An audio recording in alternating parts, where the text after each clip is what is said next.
I want to say this while we're in a mid moment. Lionel, I've seen this the whole time. Lionel, you look like Will Smith's dad on that episode of Fresh Prince where his dad comes in and Lou, just happened. why don't he love me, This man? is a Juki it looked like Lou. production. I like that. All right, Lou. I love it. I thought we was gonna stop the flaming, but all right, you got one. Oh man. We had like an hour and a half of pleasantries, Lionel. I don't know what you thought this was. You got it. And here we are. This is the But Peep This podcast. We got some introductions we're going to do in momentarily. But to get started, Lionel, you got a joke?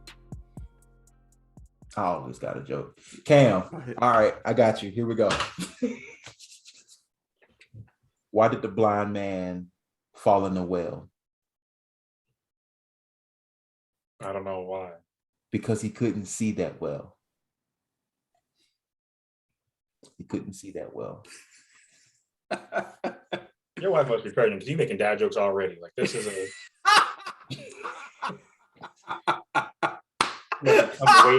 like 2 more weeks to be like, Oh my honey, I got something to tell you. Bro, don't jinx me. Oh Don't man. jinx me. Don't jinx me. Oh man. So this is the But Peep This first guest. And our first guest of the time is going to be a good friend of mine, a good friend of Lionel's, somebody who I met back in college. I met this, I'm gonna call him a kid. Met this kid when he was 17 years old, started college early, from the south side of Chicago. And used to just sit down and talk with this kid. And you'll find out as we continue through this episode, he's just got a way about him. Like when he talks, he's always got something to say. He's very insightful, highly intelligent. We're talking a full-time law student currently. And somebody who day in and day out, I know even when I'm not even like asking about him, when I'm not communicating with him too much, I know he's doing great things. But this is mine and Lionel's good friend. This is Mr. Kameron Powell. Give us a hand. Maybe I'll put some applause sound in here. Me and Cam used to roast each other on site. Oh yeah. On site. We're adults. Jerry. We're adults now. Okay. Maybe. I don't know. I'll say hello We'll first. see how it before I goes. roast you. We'll say hello. We'll see. Pleasantries. We'll shake hands and Yeah. then it's flames. Mhm. Exactly. But welcome, Cam. You're the first official guest of the But Peep This podcast. So how do you feel about that alone? I'm honored, right? Because y'all know a lot of people. Y'all could have had a lot of people on here first. I'm just excited. I also got name dropped, and I think the first or second episode. I think it was the first one. Yeah, First. I'm pretty sure it was the first one. Bryson Tiller, the album, Trap Soul is still is fire. And if I I'm don't not think mistaken, I think you were the one that turned me I think on to so. that one. If I'm not mistaken, yeah, I believe I'm it was. pretty sure that's what that was. But yeah, so this is Cam. He's gonna join us. So where are we gonna start? I think we need to start by Lionel. I think we haven't gone through the history of how you and I met. Now, while this is a bit of a longer story that's not going to get entirely covered today, I think we're gonna leave out a lot of details. You hear me? Like, I'll make a deal with y'all. We get 100,000 views on this podcast. On this episode, we'll tell the full story. We'll tell the full. That's got to be like a 3-hour reunion special. It is. You gotta bring Jen in here. You gotta bring Sydney in here. We're gonna have a lot of people. A lot of people. We're gonna have to people. censor as well. Like this is that's gonna be an intensive episode. That you might be like pay 4 people to edit. Like, okay, you take this blog. Yeah, that blog. We've been through a lot, man. We've been through a lot. We have. We absolutely have. But we'll start at the beginning. And I'll kind of start with how I came into college, where we went to college. Lionel could talk about how he came into college, and then we'll talk about how we met. So for those of you who don't know, I am from a small town in Louisiana called Luling. It is a place in St. Charles Parish, Louisiana.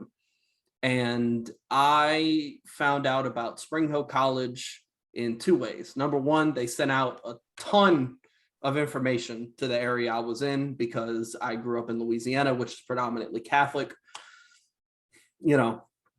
And then also a friend of mine who graduated, her name is Catherine, shout out Catherine. She went to Spring Hill before I did. So I did some visits, fell in love with the school, decided I'm going to show up. And I lived in a building called Vera.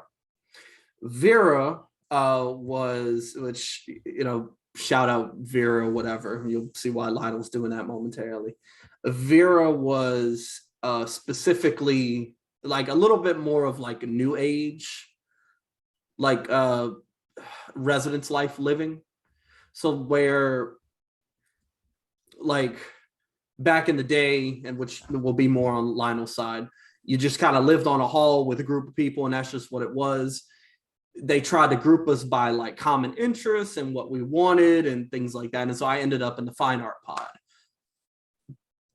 And while there are people who I still kind of know from that area to this day, I didn't really vibe with a ton of them. It was nothing personal, just didn't really have a lot of as much of the same interests as we thought. I came in as a graphic design major. They put me in the fine art pod. I lived there.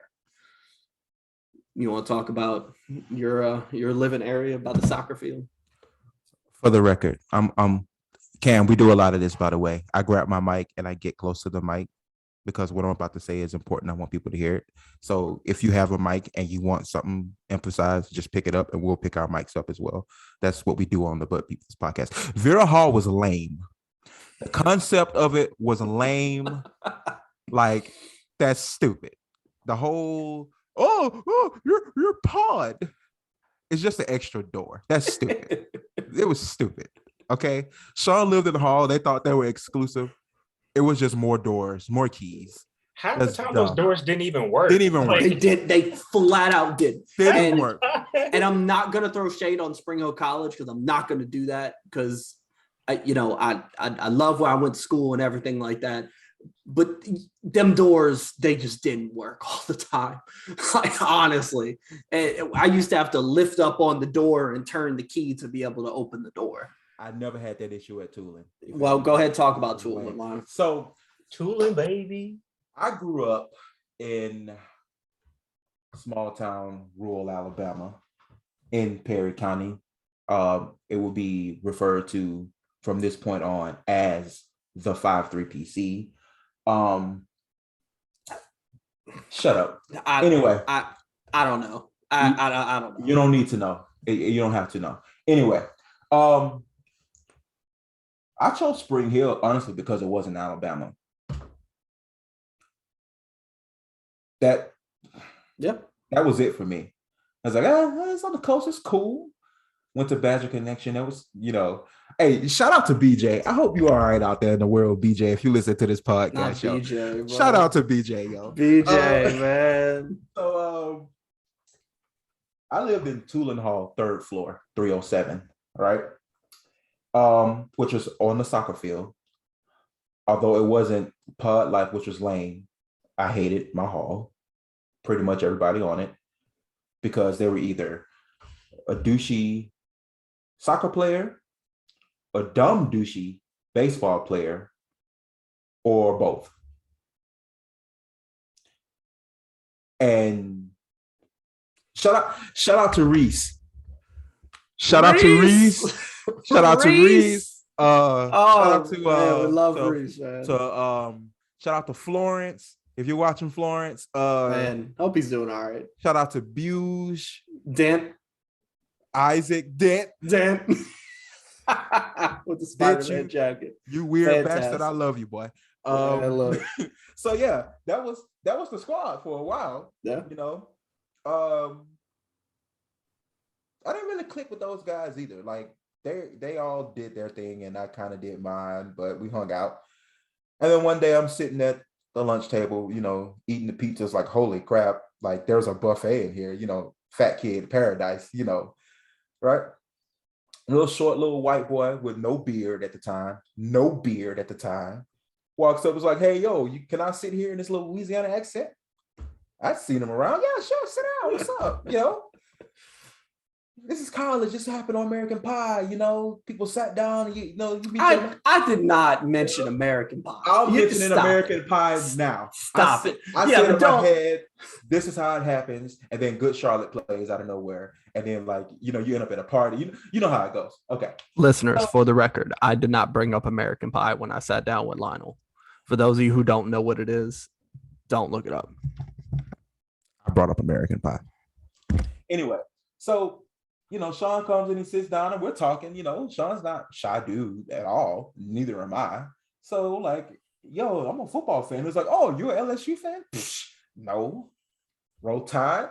Oh man, I'm gonna walk away. No, I'm not gonna really walk away, but still, that's kind of jacked up. So we spent 45 minutes. That was a long time. Just trash and before anybody came along. Yep. Before anybody came along. And everybody's they're just sitting at the table now, and they're like, who is this kid? Oh, this is Sean, y'all. So, and it kind of took off since, we did our things, and then we, second year of college, we ended up on the same hall around the corner, a lot of NCAA. Sean took a lot of L's. And Lionel took a lot of L's. Fair enough. Let's not get that conflated at all. So yeah, and it's been that way ever since. And I'm gonna tell you this. It got to the point where people didn't want to sit at our table and do their own thinking. Halfway think about stuff? Nah. Because nah.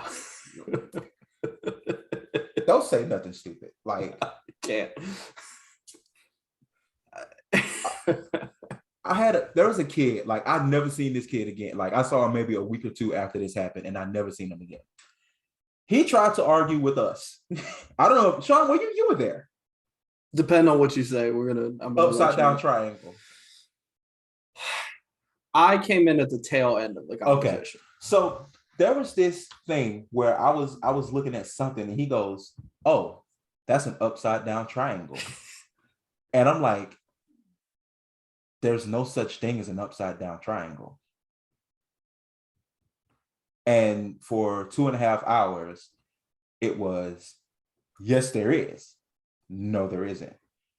Yes, there is. Okay, prove it, asshole. I can't prove it. I just know. If you can't prove it, then it's not true. Well, you know what, man? I'm tired. Put your hands up. We can go out in the yard and fight over upside down triangle, and you still gonna be wrong at the end of the day. So he picked up his gallon of Kool-Aid. I don't even remember his name. I don't remember his name either, but I can describe him from a mile away. From head to toe. He picked up his gallon of Kool-Aid and he walked away. My dude. And I never saw him again. Yeah, that was the last. We didn't see him after that. That was crazy. That was his villain origin story right there. Honestly, because Cam, if you saw this dude, you would be like, he goes here, where we are. He was so out of place. You'd have never noticed. Just insane. Remember when you used to walk around with the speaker and how you stood out with the speaker? He stood out more than that. If he walked in, people would be like, man, who's this guy? Who's it? And nothing wrong with him. We'll tell some more stories about him a little bit later. Ain't no hate, no shade being thrown. Just as we continue on, y'all will start to learn more about the place that Lionel, I, and Cam went to for college, for undergrad. And man, we got some stories. There's one thing that Spring Hill always creates: stories. That is for sure. So yeah, that's just kind of an introduction into how we met. I just felt as though some of y'all might be wondering, who, some of you who know me are probably who's this other guy? Some of you who know Lionel's probably who's this other guy? And y'all probably like, how did Cam get involved in this? So we'll try to fill in the blanks as it goes along, but just know, Lionel and I met at college. We hung out in college. We got stories about stuff we used to run in college and all this other stuff. And just over time, we just kind of expanded out and met people. And you'll met some of those other people, such as Jen. We'll talk about how we met Jen when we bring Jen on the podcast. Shout out Jen. That's our obligatory Jen shout out. So where are we moving to next? I have notes this time. Prepared. I just want to say for the record, Sean, you thought that Taj Boyd was a better quarterback than Jameis Winston, and time has proved you wrong. I'm sorry. Do you want to go to that part of the story? No, I didn't think so. I don't want to go to that part of the story. So. You're right. But I just want to say for the record, you're right. that you were wrong. That's a whole other part of the story, ladies and gentlemen. Okay. But we're talking about this particular part. Okay, we talk about that particular part. Can't spin to make it like you're right. This you're 100% wrong. Taj Boyd was not. I don't even think he's still in the NFL. He's an offensive coach for Clemson, actually. I think. Oh, good for him. Good for him. Good for Taj Boyd. Shout out Taj Boyd. Shout out Taj Boyd. Anyway, so let's move on. Let's recap some stuff. First of all, Cam, real quick. Harold's or Uncle Remus? Depends on which Harold you go. Depends on which Harold you go to. The Harolds in your neighborhood versus the Uncle Remus. Harold's. That was quick. I grew up, for people who don't know, grew up around 87th and Justine, which is right off Ashland. So I'll go to the 87th Street.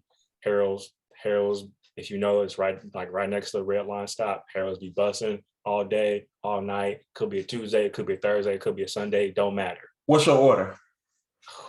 Man, I haven't eaten at Harold's like 10 years, but I always get like a 3-piece with biscuit, mild sauce.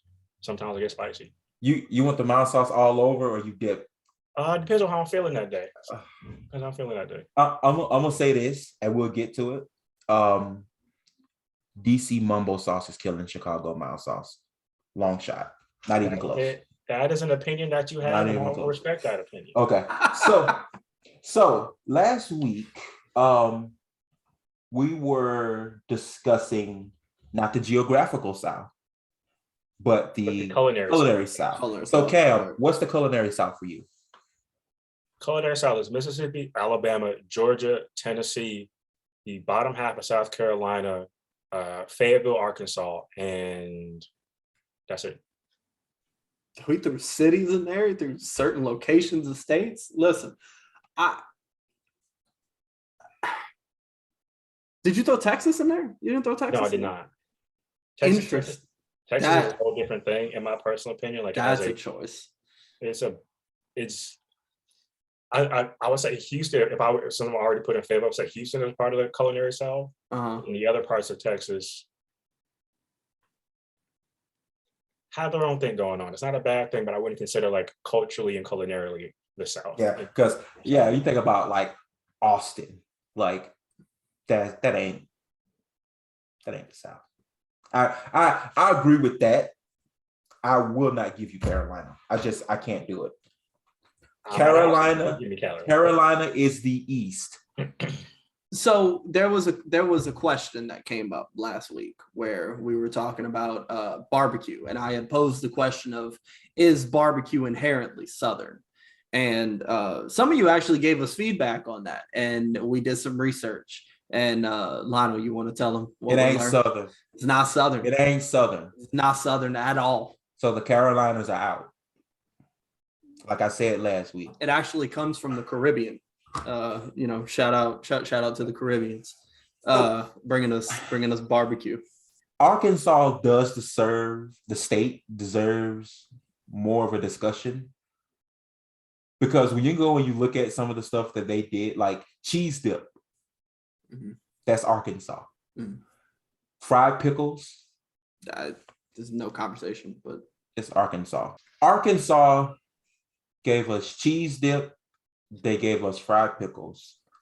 I ate a lot of cheese dip. I mean, guilty.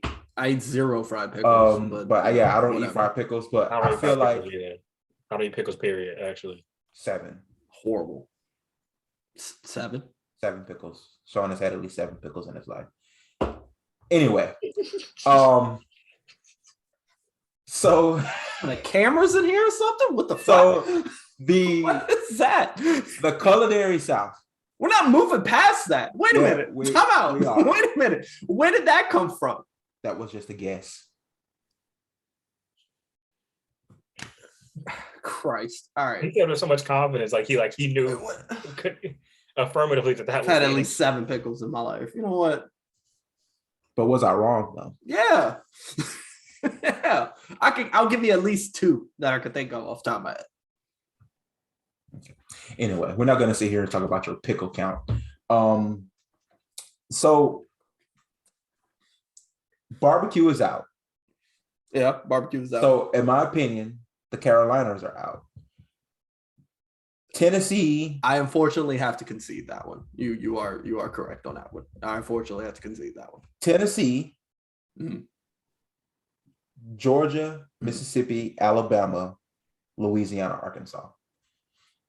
I think that might be where we are. Honestly, at this point, I want to throw Texas in there, personally, but I think we've come to a solid consensus with research and everything of that nature. So I want to throw, before we move on to other food stuff, I want to throw a fact in here that I found out today that I just don't like. So for those of you who don't know, I currently reside in Indianapolis. For those of you who've been to Indianapolis, you know what I'm about to say is quote unquote cap, as the young kids would say. Indianapolis was voted one of the top 5 up and coming food cities in the United States. What does up and coming mean? That means they are about to be a staple in, like, we're a food city. Foodies come to Indianapolis. And I just got one question. Where? Did they poll people from Indiana? Is that why they had to? Listen. This is why we need more diversity in the world. The only way I'm just throwing that one out there. The only way that that's possible, if that is the case, is if Cracker Barrel is substantially upgrading their menu, because that's really one of the only good things about food in Indiana is Cracker Barrel. And even Cracker Barrel, if you've ever been to Cracker Barrel, let me tell you a story on how bad the food in Indiana is. Okay, I'm not gonna hate on Cracker Barrel. I'm not gonna hate on it, but I'm saying it's not the most person of color friendly restaurant in the world. They need to work on that name. They need to work on that name big time. Anyway, so when me and Mel is my wife, first moved to Indianapolis in 2019, her mother and her aunt came. Her mom is Claire and her aunt's Christine. Christine passed away 2 years ago. God rest her soul. I tell this story every time anybody brings up Christine because it is the funniest story in the world. Okay. So we were new to the city. You know, Mel's folks kind of grew up in Indiana, moved to New Jersey. Mel is from New Jersey. So, you know, New Jersey takes their pizza and their pasta serious. 100%. Like, there's no explanation on that. Okay. So we go to this place. My boss, who was born and raised in Indianapolis, was like, you got to go to Bass Bowls and try their pizza there. It's the best. You know, me being in Alabama, Hunt's Brothers all day long, Mel being from New Jersey, somebody saying it's a good pizza restaurant, we got to believe him, right? So me, Mel, and her aunt go to this place in Bass Bowls. It's in Broad Ripple, little real froofy area, you know. We sit down. The owner is our waiter. Okay, that's important. Okay. We order a cheese pie because Mel don't eat meat. And we order a pepperoni and sausage pie because I do eat meat. So it's important at this point of the story to let you know that at this point in time, Christine's son ran a pizza shop in New Jersey. Okay. And he's damn good at it. Okay. So Christine picks this slice of pizza up. She spins it around completely.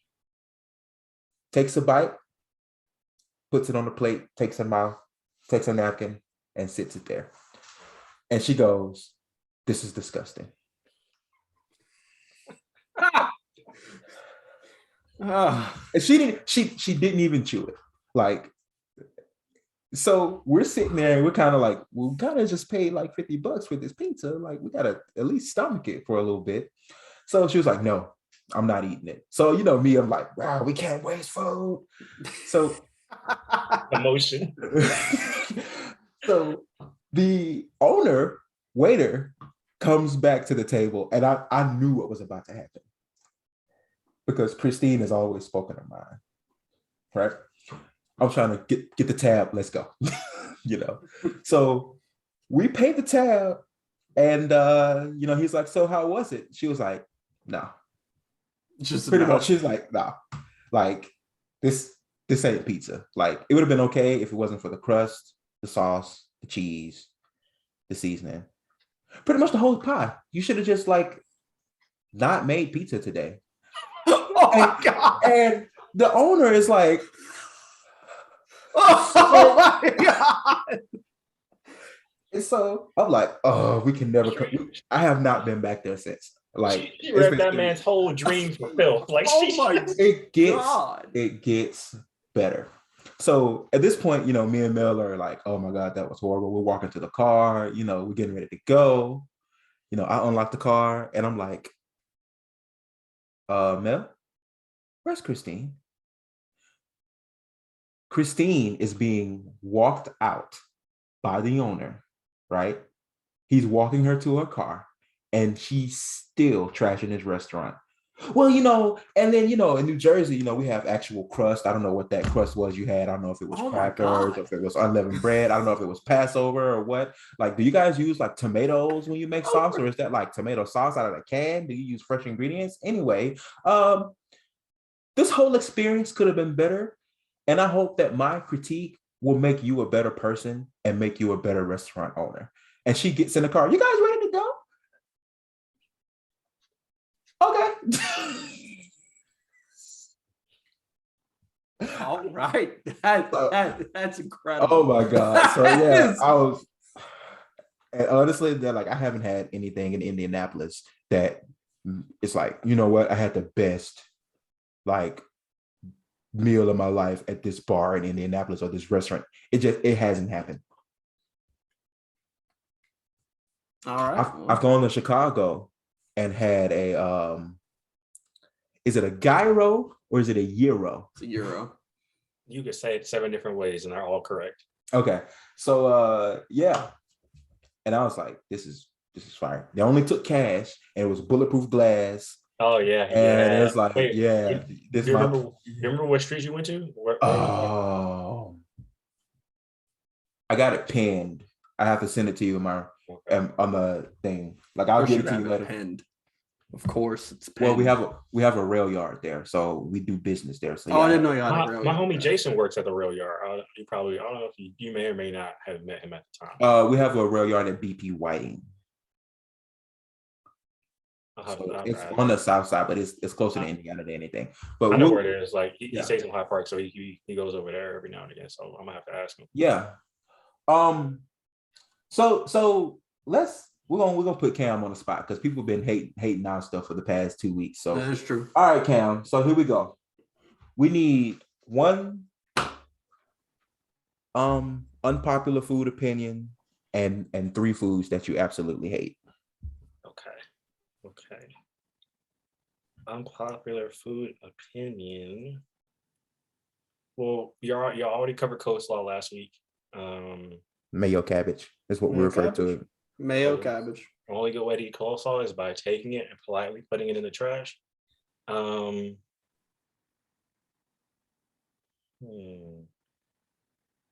Unpopular food opinion. I hate mayonnaise. I don't understand. Like, I just don't get it. Like the taste is the texture is like a lot of times it doesn't really seem to add anything except for maybe like a substance to a food. Like it, you just to say it isn't like as if to say, oh no, I put mayo on it. I'm like, that doesn't tell me anything about That adds Yeah, nothing like to that. what we're doing here. Sean, pick up your mic. This is important. This is important. Cam, lean closer if you don't have a mic. I'm gonna use my full name. Okay. Full name. I'm Lionel Douglas Harris, and I approve this message. Mayonnaise is trash. If you get in the comments trying to defend mayonnaise, Don't do it. your ass will get flamed. I'll do it. Just I might block you. He won't do that. But I might block you. we do appreciate the community response. However, just understand you're not going to get a lot of sympathy for defending mayonnaise here. Mayonnaise is off limits. Mayonnaise is very off limits. Why do you want this is not the hill to die eggs? on, folks. This is Why do you not want egg smear? Is that what mayonnaise is? It's just egg smear? Blended egg and what, oil and Is vinegar? Is that what it is? Just Yeah, blended egg. essentially. Pretty much. Ugh, That's trash. gross. Okay, Gross. give me 3 foods that you hate. 3 foods that I hate. I hate pickles. That you should.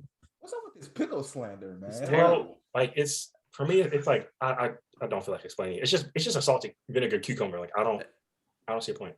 Just drink vinegar. Just do it. Food that I hate.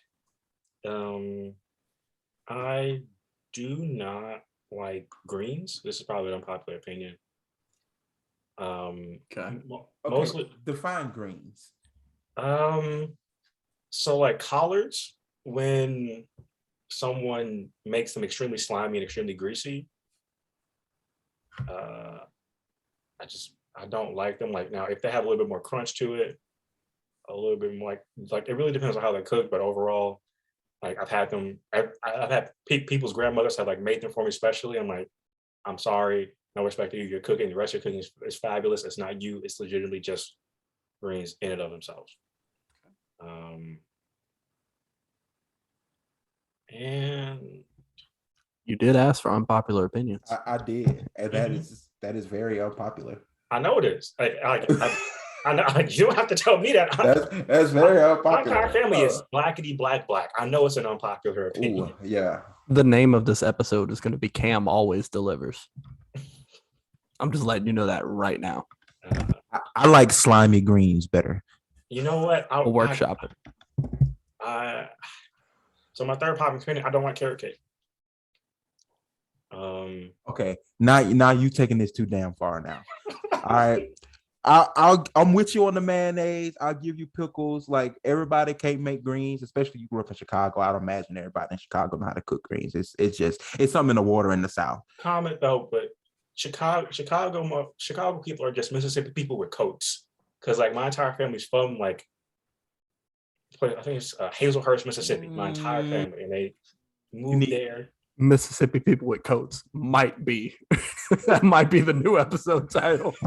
You need the humidity in the air to cook the greens. I'm sorry. Like shout out to Chicago. I just don't think like anybody in Chicago can make good greens just based on the weather alone. Everybody from 79th, 87 out east, other west would be in the comments like, no.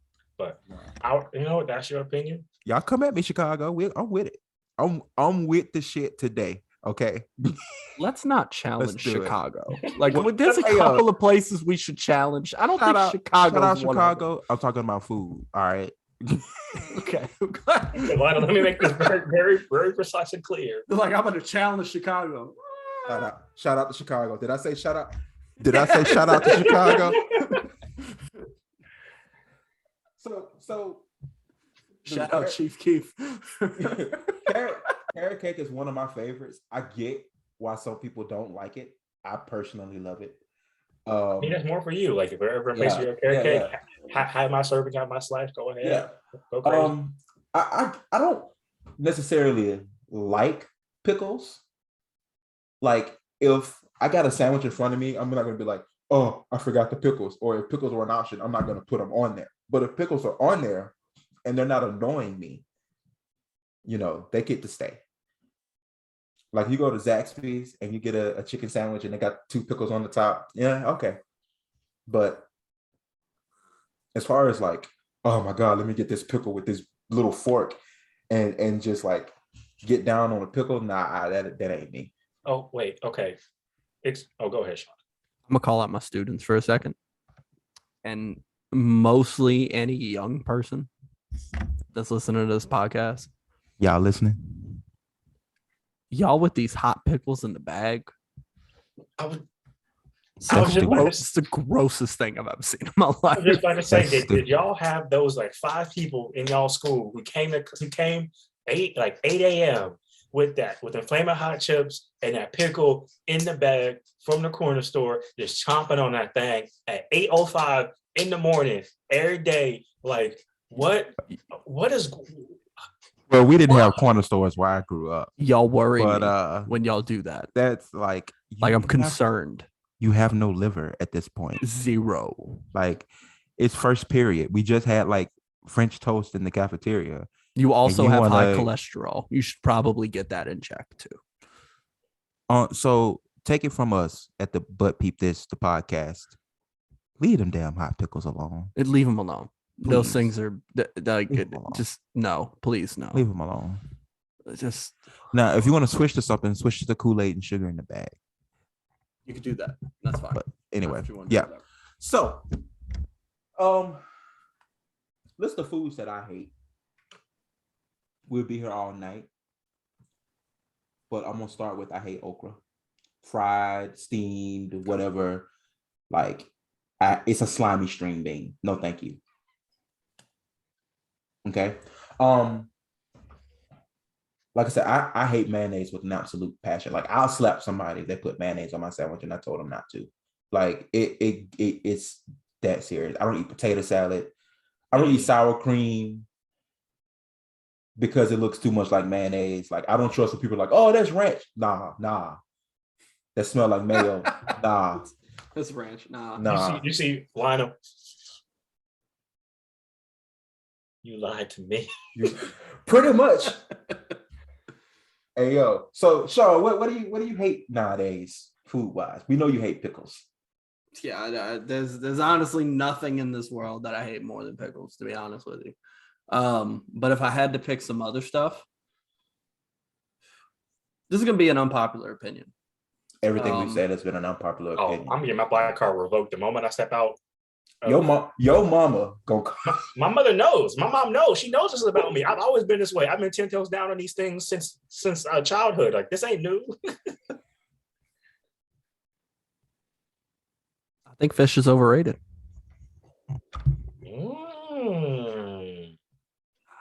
Like, so you know what, Sean? I think fish is overrated. I don't get it. All fish cooked a certain way, or just fish. I've tried fish cooked a bunch of different ways. You got to understand, my dad, shout out my dad. He had heart conditions, back in the day. And so we had to change our diet in the household. And one of the things that we changed to more than anything else, and anybody in my family could attest to this, we ate tilapia like it was crazy, like it was going out of style. Like there was no more tilapia in the world, and we had to finish all of it. And you could fry it. I used to catch catfish, yee, all that stuff. I used to catch catfish. We used to fry it, cook the tilapia, salmon. I'll eat sushi, but like fish as a whole, you won't see me eating fish too many places. I'm very select on my fish. I just haven't really found a place that has good fish. And every place and bottom of the list, and this is where it's going to get real bad, fried fish. I don't know. It ain't. I'm not with it anymore. It's just, yeah. So I'm gonna kinda agree with you that fish is overrated. Yeah. Nowadays, all you see is like people, they just like salmon.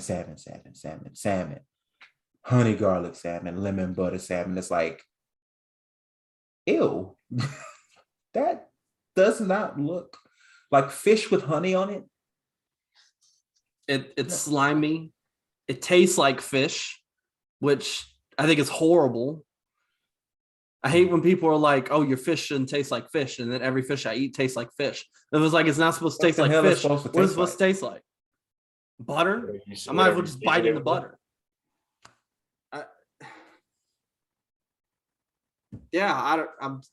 I'm sure a bunch of people on this show after this moment are like, "We're done. We couldn't take a carrot cake, but fish, I can't do it. I don't really mess with fish like that either. Like I the more and more I think about it, like I never ate it a lot. Wasn't in a house like, so my mom was allergic, so I just Cam can go his whole life and not eat a piece of fish, and he would be okay. I could honestly, I think I could too. Now, mind you, one of the best meals I've ever eaten was a very well cooked fish. That's a story for another day. But I can't do it. I don't know. And I used to eat fried fish all the time. I can't do it anymore. But that one fish. Being Catholic will do that to you, I guess. No, actually, being Catholic. So for those of you who don't know, I grew up Catholic, confirmed Catholic, all this stuff. Don't consider myself Catholic anymore. But I'm going to tell you right now, and my coworkers learned this today, not in a negative way. One of the arguments that you don't want to have with me is about religion and theology. Don't do it. Don't do it. It ain't worth it. Just like arguing us about Mayo, you don't want to argue with Sean about religion. It's just. Hey, Sean, I tell you, don't argue with me about thunderstorms either. But anyway. Sean is having flashbacks as we speak. This was yesterday. Right? This was yesterday. So we determined, if you're not Alabama, Mississippi, Georgia, Tennessee, Louisiana, Arkansas, when it comes to your food, you ain't Southern. It could be what it is. They're not saying it doesn't have to be good. Don't think it's Southern. It is what it is. I think that's But Peep This stamped. That's a new thing we're gonna start. That we stamping that. When I learn how to edit better, I'm gonna put a stamp animation. Yeah. Bam, right over right there. it. Until then, put it right there. Wow. Until then, y'all, right. You just gonna have to picture it in your head. So let's move on. We're gonna start with you. You've been listening to hip. I'm gonna assume you've been listening to hip hop your whole life. I've been waiting. I'm gonna assume. Yes, I've been waiting. I'm gonna assume. Okay. Yes. What do you think was the best year in hip hop? Okay, so full transparency, Sean. Are we saying best or favorite? Okay. Because it's two different conversations. What is your let's go favorite? What is your favorite? Because we're gonna save best for next week. Okay, please, because I need more time. I'm prepared for favorite. Entirely different. Okay, what was your favorite year in hip hop? Okay, so full disclosure, Sean kind of gave me this question ahead of time. Think about it. Yeah, I wanted you to think about it. And so I compiled my process. I narrowed it down to six different years where okay, these are possible, right? So it was 93, 94, 96, 98, 17, 06, and 07. And I categorized it by, of course, hip hop albums are going to be very top heavy, right? Although there's some years where okay, this is consistent across the board, but those heavy hitter albums, when they come, they can change music for that entire year or for an entire period. So originally there weren't any years from the 2000s on the list. Mine just went straight to the 90s. And so 94 with Ready to Die, Illmatic, The Diary by Scarface, Southern Playlist of Cadillac Music by Outkast, with Hard to Earn with Gangstar also coming in was a top contender, but it didn't end up winning. But then you also had 98 was Black Star, was Talib Kweli, Most Def with Equimini, DMX's Is Dark and Hell Is Hot, and Moment of Truth by Gangstar with Hard Knock Life also coming out that year. So then you have 93 with Into the 36 Chambers with Wu-Tang Clan, one of the most classic albums of all time. Midnight Marauders by Tribe Called Quest, another one of the most iconic albums of all time. Doggy Style by Snoop Dogg, and Return to the Boom Bap with KRS-One with De La Soul's With the Loon Mind State, which is also, again, a fire album. But that none of those made it to like, so I have tiers. Those are the third tier. And there's actually one more the third tier, which 2006, Food and Liquor by Lupe Fiasco, Donuts by Jay Dilla, Game 3 by The Roots, Servants in Heaven, Kings in Hell by Jedi Mind Tricks, and then Hip Hop Is Dead is kind of an honorable mention in that third tier of like great years, but in terms of favorite, they don't really crack it. So then you have the second tier with 94 and 2007, right? 94, Ready to Die, Illmatic, The Diary of Scarface, Southern Playlist of Cadillac Music, Hard to Earn. Then you have 07, which has The Cool by Lupe Fiasco, Graduation by Kanye, Below the Heavens by Blue and the Exile, and Desire by Pharoah Monk, with kind of Finding Forever by Common, kind of coming in that kind of fifth honorable mention slot. And then you have then the next tier, which is right below the top, you have 96 and 98, right? AT Aliens by Outkast, Reasonable Doubt, The Score by Fugees, It Was Written, and then Hell on Earth by Mobb Deep and All Eyes on Me all came out in 96. And then you have 98 with Black Star, Equimini, As Dark as Hell Is Hot. But the year that I chose, the year that I ended with as my favorite, 2017 with Damn, 444, Flower Boy, Forever's a Mighty Long Time by Big Crit, The Autobiography by Big Mensa, The Never Story by J.I.D. I think there are so many years in hip hop that I go back to, especially someone who loves the production of music, loves the sampling, loves building a song piece by piece. But I think 2017, in terms of favorite, those are just all albums I can go back to at any point in time. And it was really hard between 2007 and 98. There's Black Star, Equimini, It's Dark and Hell Is Hot, and Moment of Truth and Hard Knock Life are all fantastic albums, classic albums, iconic albums. But 27, even though it wasn't on my list originally when I thought of, man, what's my favorite year in hip hop, 2017 ended up winning when I went song by song of how much do I like and love to listen to this album on a regular basis. A lot of the other years had good albums like Illmatic, Ready to Die, Midnight Marauders, but we're talking about whole years, right? So you got to look at everything in that year, not just one or two albums. So ended up, long story short, 2017 is where I end up on that. 2017 wasn't even in my top 5. That's crazy. 2017 was almost chosen for me, so I'm not mad at you for that one. A couple of ones that you left out, spoiler, mine's not 2017, but a couple of ones that I really enjoyed out of 2017. Let me pull up my list real quick. Big Fish Theory by Vince Staples. Yeah, that's a good one. Culture, Mm-hmm. the first Culture by Migos, which not even getting into that we one love with us you. Amigos. Yes, Not even getting into that one with you. We Pretty Girls Like Trap Music was absolutely phenomenal. Great production on that album. While Lionel does not like Joey Badass, All American Badass also came out this year. No Dope on Sundays by Sci-Hi the Prince was absolutely incredible. Good For You, Amine, hella underrated. Think he was absolutely phenomenal, and I thought that was a great album. Without Warning, Metro Boomin was pretty good. The Wild by Raekwon, was also a good album. At What Cost with Gold Link, that was pretty decent. I kind of considered that kind of a fusion album, so that's why I didn't put it in like the hip hop rap category. That's also kind of fair, but I consider Gold Link in there. Rather You Than Me, a solid Rick Ross project.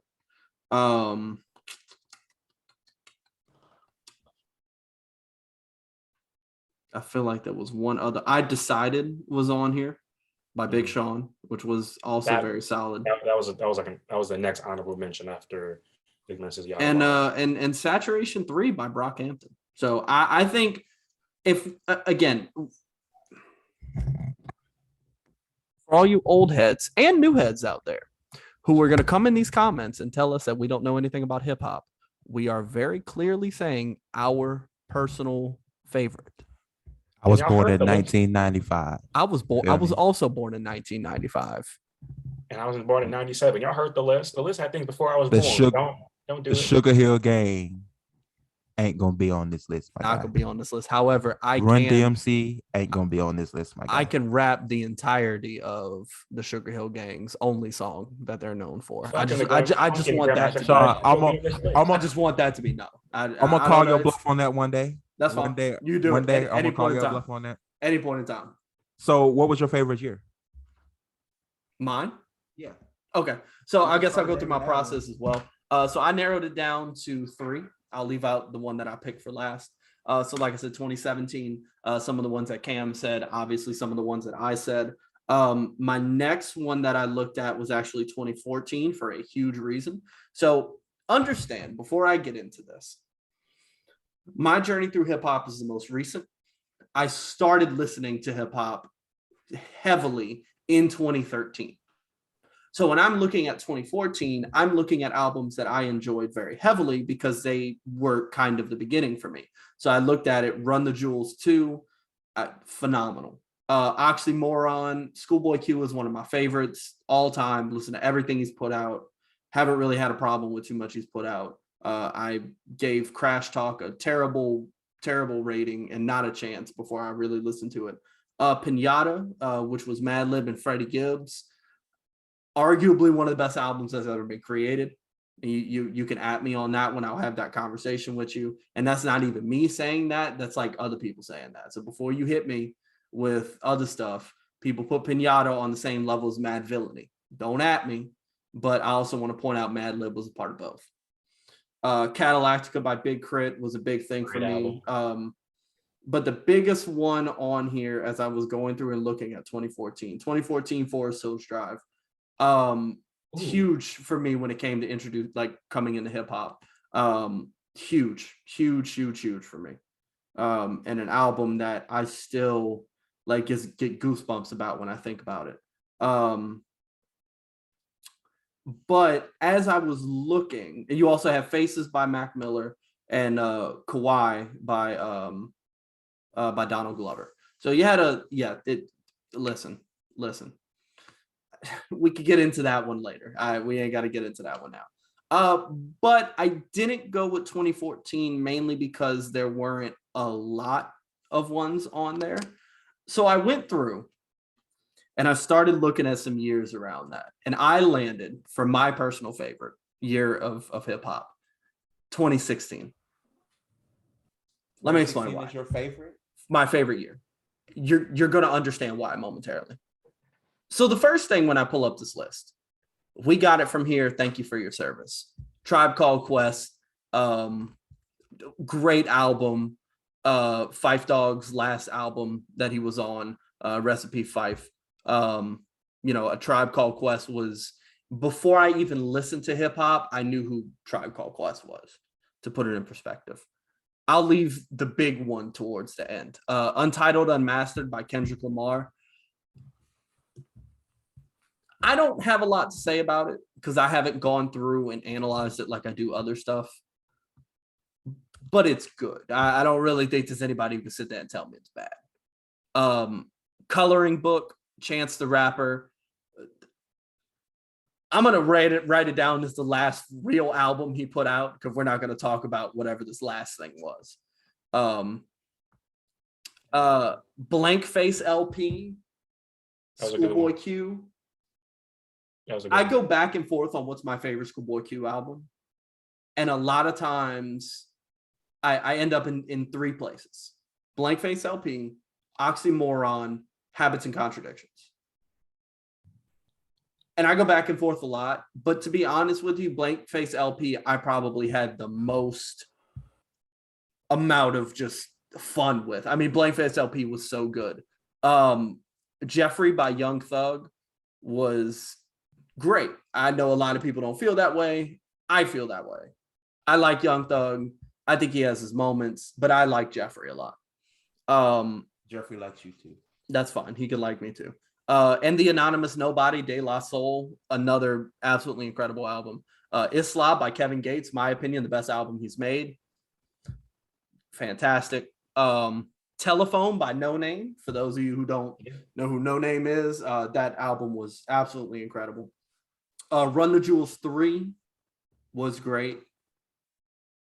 For Your Eyes Only, it's there. Another one of my favorite albums of all time, Birds in the Trap Sing McKnight, Travis Scott. I know it's not a great topic to talk about right now, but that album was great. For an album that was supposed to be like a filler album, man, I can't find a skip on the album. I still have yet to get there. 3001, A Laced Odyssey, Flatbush Zombies, another great album. Shrem Life 2, not as good as Shrem Life 1 by any means whatsoever. Sequels are hard though. Sequels are hard. Yeah, I mean that was it was decent. Do What Thou Wilt by Absol. I think the last one he made. Yeah, I don't think he's made anything since, and I get why, but it was really good. That control system, especially when you see them as like a duo instead of separate projects. Yeah, he put a lot of himself into those. The Art of Hustle, Yo Gotti. I didn't put a lot into it, but I do recognize that album kind of put Yo Gotti on the map. And there was some decent stuff in there. I mean, you can look at me like that all you want. That's fine. I know you're picking something that's prior to 2010, or 2010, but either which way. I don't agree with the whole that album made Yo Gotti who he was, because Yo Gotti was real popular underground in the South before then. No. You said put Yo Gotti on the map. Put him on the map. Not saying that it made him popular. Of course, he was popular. Okay. I'll give you that. Trying to look at what else, because I know there was some other thing before I get into the main one. Savage Mode, Metro Boomin, 21 Savage. You could argue with me on that all you want. That put 21 Savage on the map. that album put him on the map. Let me stop you real quick, Shy. You know what I like about 21 Savage? Like every time he gets me. No, not even the fact that he's British. I want to know who's asking 21 Savage, why do you have a 12-car garage and you only got 6 cars? Right. Every time. Why are y'all asking him that? You only got 6 cars. What? Why? Can we also talk about sweeter than a Pop-Tart? Is that the only thing that's the sweetest thing you could think of? Bro, oh my God. On a similar note, I'm a lean in here. Are you leaning? I'm leaning in. Okay. Cam's leaning. Oh, and I just noticed 2 more on here that I gotta talk about too. Y'all better give Metro Boomin his props as a producer. His X. Yeah. I don't know how you could deny him at this point. Let's give that man his flowers. Like, yes, he has a niche, but he owns that niche. Let's be real. Like, he has. If you go through all the projects that he's had with either 21 Savage or other people, his beats, he don't miss. He doesn't. He does not miss. You could say the song is trash or what have you, but the beat is absolutely fire. Yeah. We care about the words here, but like the production is top tier. Yeah. I need y'all to stop sleeping on Metro Boomin. Metro's absolutely a legend. And at this point, if you deny it, then you're just not paying attention. Kyrie Chanel, Dave East, fantastic. The Hamilton mixtape, it's important to put on there, I think. Like the show Hamilton?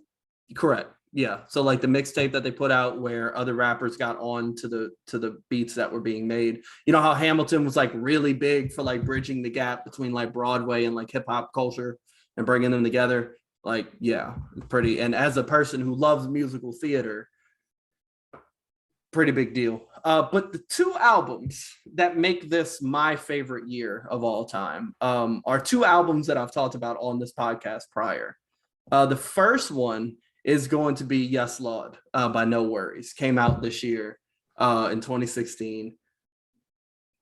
Fantastic project. I've talked about it a lot. I'll continue to talk about it. I absolutely love it. But do y'all know why 2016 is really my favorite? I'm sure everybody listening right now knows exactly what's about to happen. They might know why. Anybody know what album came out in 2016? Say it, Sean. It's Elucidate us. It's 100% The Life of Pablo by Kanye. Came out 2016. I know we always seem to go back to Kanye. I didn't intend for this to happen, but when I was going through and I looked at 2016 and I saw The Life of Pablo, I was like, I gotta put 2016. So yeah, 2016 for me is my favorite year in hip hop. So let's let the Grandmaster speak now. I don't like the term Grandmaster. I don't either. I don't either. Like, Listen. I've been watching.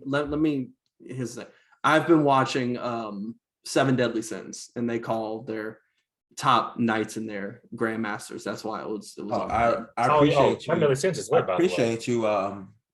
Deeming me the top dog. I appreciate that. You go ahead and do what you gotta do. So,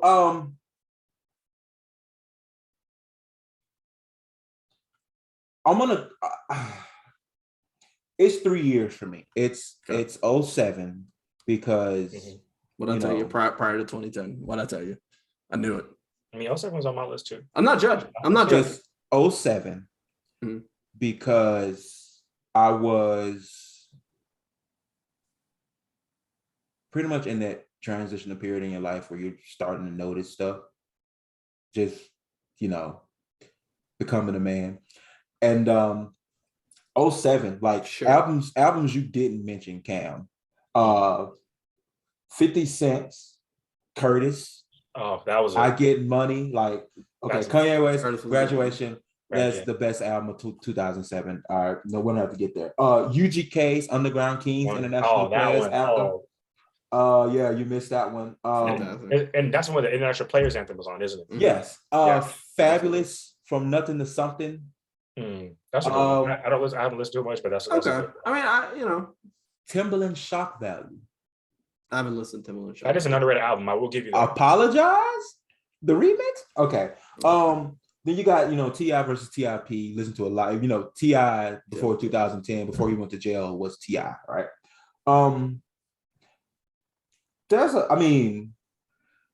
Technically it's 06, but Young Jocks is going down. That's, and then you had, Plies come out with Shouty with T-Pain. So that whole album, and then the 2 mixtapes that followed, 07 was lit. Number 2 was 2010. I'm 2 for 2 right now. I just want to point that out. Honestly, because I'm not an Eminem fan. I think we all know this. I just think he can talk fast. Like he's a smart logic. Oh my God. You had I said what I said. That's a shot. Eminem gonna write a diss track about me. I'm sorry, Eminem. Please, I would love it. That'd be great. Nah, don't walk back. Be 10 toes down. That'd be great. You better hold that one. About me. You know what? Nah, I don't want that kind of smoke. Wait, hold on. No, I'm gonna get the smoke for you. Eminem, if you write a diss track on Lionel, we all jumping on it. I'm just throwing that out there. I would like to do the intro, please, sir. I'm just jumping on it, bro. You got in 2010, Nicki Minaj is Pink Friday. I'm not a Nicki fan. I'm not. Album, but you couldn't turn on the radio without hearing a Nicki song in 2010. You're gonna hurt the feeling of the barbs out there. Sue me. Take me to Judge Judy. So B.O.B.'s The Adventures of Bobby Ray. So good. Ray-Bans. I think Airplanes was on that. Before he lost his mind, and Kanye's My Beautiful Dark Twisted Fantasy, phenomenal.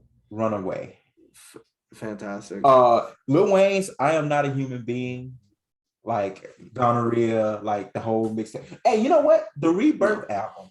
No. The Rebirth album. Shut up. The Rebirth album. I mean, it wasn't necessarily rock. But I'm not gonna sit here and act like I didn't have the Rebirth album on my iPad. I mean, not my iPad, my iPod on the way to school every morning listening to that. And Rick Ross, T.I.'s No Mercy, Drake's Take Care, and Tyler the Creator's Goblin. Goblin. Okay.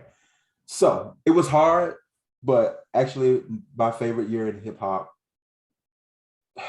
is going to be 2012. 2012. Interesting. So it's 2012. 2012. Good Kid, Mad City, right? Good Kid, Mad Good City. Kid, Mad City. Yeah. Pink Friday, Good Music's Cruel Summer. There's a Crit in there somewhere. Crit's my favorite mixtape from Crit. Yep. No, Crit. No, 2012 was oh god, which one? Wiz. Based on the True Story, which is 2 Chainz' best album. That was a good album. I listened to the album a lot that year. Nas came out with an album, didn't listen to Nas. Meek Mill came out with an album. Was that Dreams and Nightmares? Yes. Yeah, Dreams and Nightmares. A-Man, Young and Getting It. T.I.'s Trouble Man, Heaviest the Head was good. You know, he was doing this thing with Hustle Gang. You know, good music. We talked God Forgives, I Don't. Yeah. Diced Pineapples, Hold Me Back. Yeah. That was my alarm. Yeah. You know, I can hear my mom telling me, turn that shit off and get your ass up. You hear the song, you know it's 6 o'clock. You know, Good Kid, Mad City, literally every track, anything, you know. So 2012 was the year, man. So we got 2012, 2016, 2017. Interesting. I will say. Very interesting. 5-year period. Yeah. I will say 94. Almost won, y'all. 94, 96. I mean, sorry, I'm being a bit old. Okay, Ready to Die and Illmatic in the same year. Don't give me that look, Lionel. Don't give me that look. And you have some playlist of Cadillac music by Outkast. Don't do that. Like, I mean, Nas is my GOAT, so you gotta tell me twice. Side note, I will tell you this. Can I talk about Nas for like 2 minutes? I'll give you 2 minutes to talk about Nas. Okay. Nas may be your GOAT, but I'm gonna tell you 2 people that aren't the GOAT. Okay. Tupac and Biggie are not GOATs. 100%. You can't. They were popular and then they died. I literally had this exact conversation. I might actually post the board that I had a conversation with my students on. Sorry for any people who work at the school that are hearing this. I promise we get work done. I promise we do stuff. Sometimes we take a break. But they were trying to tell me who they think is better than Kanye. And they put up a list of people. And I went through and crossed out all of them except one. So but that's a separate conversation for another day. But they put Biggie and Tupac on there. And I said, you can't because they don't have the catalog. They don't have the longevity. And that's not their fault. And I don't necessarily think that we're losing their influence and we're losing or disrespecting them by saying that they're not the GOAT. They had great albums, but fantastic great albums and not be the GOAT. Yeah. Like you can definitely have great albums and not be the GOAT. Like, yeah, that's as simple as that. Right. Absolutely. Now, I would like to talk about Nas for like, I don't even think I need 2 minutes. Just give me like 2 minutes, and then I'm gonna hit you with an unpopular music opinion that's probably gonna make both of y'all hang up on me. I mean, you already said SZA Control was overrated, so I don't really think you can hit me with much more. Also, I know a lot of your music opinions anyway, so I don't think you know this one. But fair enough. I don't know how many of the listeners out there recognize how solid Nas is as an artist. But if you want an example of a man that is able to consistently make good music at any point in time, listen to Nas's last 3 projects because they're all incredible. His last project was the Magic Hill with. Oh my God. I was shocked because here's this person who never really outlived the line of Jay-Z saying you got one hot album every 10-year average. And that's so lame, right? Like that's hard to outlive. And a lot of people said that for a long time and it influenced a lot of people in that regard. I've heard a lot of people talk about that. And I never felt that way personally. I thought Illmatic was phenomenal. I thought It Was Written was phenomenal. I thought which one comes after it? What's Hip Hop Is Dead, I think, comes after. Yeah, Hip Hop Is Dead was phenomenal. I think 04. his writing has always been phenomenal. But his last few albums, because I know I'm running out of time, his last few albums, if you want an example of how somebody who's older can continue to keep up with what's happening currently and stay current, listen to Nas's last 3 albums. They're short, but listen to them. Time.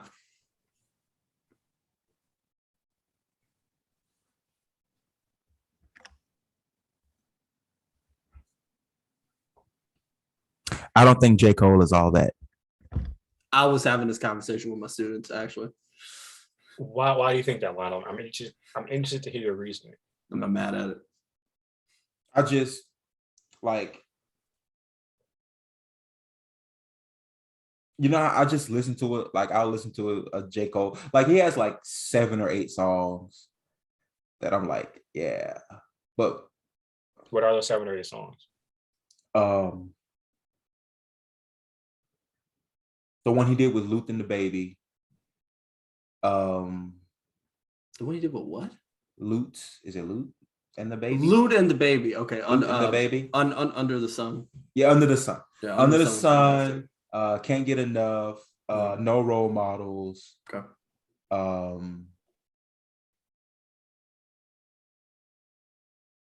I think that's it, actually. Have you listened to 03 Adolescence? I didn't Other Adolescence is great. I listened to 2014 Forest Hills Drive probably as much as Sean. I can't rock with it. Considering I made him listen to it a lot. I just can't rock with it. I'm gonna tell you where I fell off with J. Cole. Snow on the Bluff. The whole no name J. Cole thing, it put J. Cole in a light that I never saw him in previously. And then after that, it just kind of made me go, oh, he's corny. Oh, man. And it tarnished a lot of what I had already known. Like, for example, Wet Dreams, way too long. Yeah. Way too descriptive. And in a weird spot on the album. Very strange scenario, because doesn't it go Wet Dreams and 03 Adolescence? It goes January 28th, Wet Dreams, and then 03 Adolescence, Fire Squad. Which by the way, Fire Squad is garbage. I'm not picking my mic up on no J. Cole song. You on your own. Fire Squad is garbage. I've never understood. Every time I play 2014 Forest Hills Drive, I skip Fire Squad every single time. Now I play every other song except Fire Squad, and I will stand by that because I thought it was stupid personally. I also feel like I understand. Like, has Cole won a Grammy yet? Yes, He won for Forest Hills Drive. No, he didn't. He won. He didn't. I think he won it because of 21 Savage. A lot. Yeah, that was his first Grammy. I understand why a J. Cole album hasn't won a Grammy. I 100% get it. And honestly, I think half of the To be fair, I feel like that's not a bad argument because Macklemore is the highest won a Grammy. We could talk about that all day long. I'm saying it's like I don't feel like a Grammy is the right. I will slap the taste out of Macklemore's mouth if he even really if Macklemore is dreaming about the fact that he thinks that his album was better than Good Kid, Mad City, he better wake up and apologize to me. Considering he doesn't, and he's actually doubled over, and I actually literally just had this conversation with he's apologized a lot. You're talking to your students a lot lot about music. Y'all better be learning. In this scenario, I was talking to Deontay. Because Macklemore came on where we were eating. Shout out Deontay, by the way. Love you. Ew. You know, all this stuff. Yeah, whatever. Ew, no, not that you love your guy, but the fact that y'all was listening to Macklemore while eating dinner. No, it came up while we were there. Blame the restaurant, not me. But ew. He was talking about that scenario, and I said, actually, I think it's actually hurt Macklemore more for him to have gone as far as he has to try to rectify that scenario than if he just said, I don't feel like I deserve it, but I put my best foot forward and made a good album. And left it at that. Because at this point, wasn't a good album. Okay, but he's not going to say that though. Like, I'm gonna pop some tags. Only got $20 in my pocket. That's not bars, Cam. I'm not. No one said it's Okay, bars okay. though. I'm not saying I like the album. No one says I'm just bars. saying he's not going to say that one of his albums, like he's not going to say, "Oh, I didn't put my best foot forward on that project." Right. He's not going to say that. Yeah, I agree. But for the record, I think that album's trash. And Good Kid, Mad City should have won every single Grammy that year. Period. Like, well, yeah. I don't think Macklemore is even in the same like. I genre. don't think anyone puts him there. Right. To be honest. So, like this, I came to the conclusion that J. Cole is really ain't all that. Like this morning. Okay. I literally gave him a chance up until this morning. So on my way to work, I was listening to Spotify and the song London by Bia came on. The song is fire until he starts talking. Mm-hmm. She was rapping her ass off. Bia, and here he comes. Bia is talented. Side note, Bia has some talent. Bia's got some talent. He was not, and 21 Savage didn't need him in a lot. That's just what I think. Come on now, like before when J. Cole comes on, I honestly was like whatever. And I think he has that effect on a lot of people just because of how he carries himself. Whatever. And I think we saw a lot of how he carried himself on Snow when he did the Snow on the Bluff scenario. And honestly, I just haven't been the same with him after that. Like, you're rich, dude. Get your dreads retwisted. Like, that's you're not making a statement. That's just bad hygiene. Get your dreads retwisted, yo. Like Kendrick had half his braids took down, but eventually he got the other side done. You feel me? Like, get your dreads retwisted. Speaking of, we got a new Pusha T album coming this week. We got a Future album coming the week after that. And then a few weeks after that, we got a new Kendrick album coming. Yes, absolutely. So we're finna be hopping. Yeah, this couple of weeks, it's been kind of slow with music lately. I don't know if y'all have anything that's new that y'all been really bopping too much. I ain't gonna hold you, Sean. I've been listening to a lot of Hall & Oates this week. I've been listening to Elton John, so I'm not gonna lie to you. I've been on a big LMA. I can't. LMA, yeah. LMA. I've been big on her the past couple. Yeah. Days. I ain't gonna lie. I've been listening to a lot of Creed this week. A lot of that Dreamo album called D-Day. Some people have what called D-Day? The Dreamville project, like Dreamville D-Day. Oh, I haven't listened to it yet. Some people on the album, they talk that talk. Oh, by the way, do y'all know what the highest selling album in 2022 is right this moment? It's probably Dawn FM. It's more than likely Dawn FM. What are you talking about? Like album that put out this year? This year. Oh. It's probably Dawn FM. No. It's not Dawn FM. That's Gunna. Crazy. Huh? Gunna has the highest selling album right now. I just don't have anything to say. Pushin' P. I think that song's hilarious. Personally, Pushin' P. Is that the funniest song I've heard this year? Gunna puts me to sleep every time. That is the most boring person on the planet. And my students, I'm sorry. Y'all have heard me say this before. I know how much y'all love Gunna as a whole. That album's not it. Gunna's not it. He needs some damn energy. Now, what I will say is that live, I've seen Gunna in some live videos and stuff. He's got more energy live. So maybe there's something there. But I can't listen to 2 Gunna songs in a row without sitting there going, there's got to be something else here. And I have another unpopular opinion, but I'm going to save it for next week because I'm going to do some more research. I think you're a hater, Sean. I think you just hate on Gunna. Is this the birth of what the me hating segment? What I hate on? I think you're a hater. Is that what this is?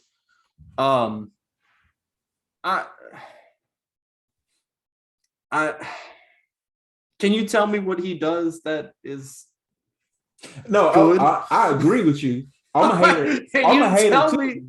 You tell me what he does that's Like- good. like- You know, I'm a hater too because I don't think Gunna's that good either. So Give me- I'm a hater. You're a hater. Give We're me haters. someone who he's a better lyricist than.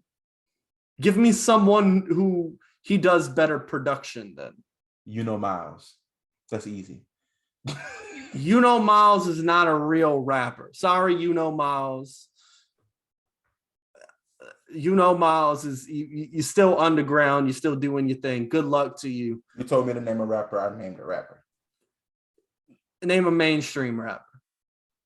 That Gunna is better than? That Gunna has better lyrics than.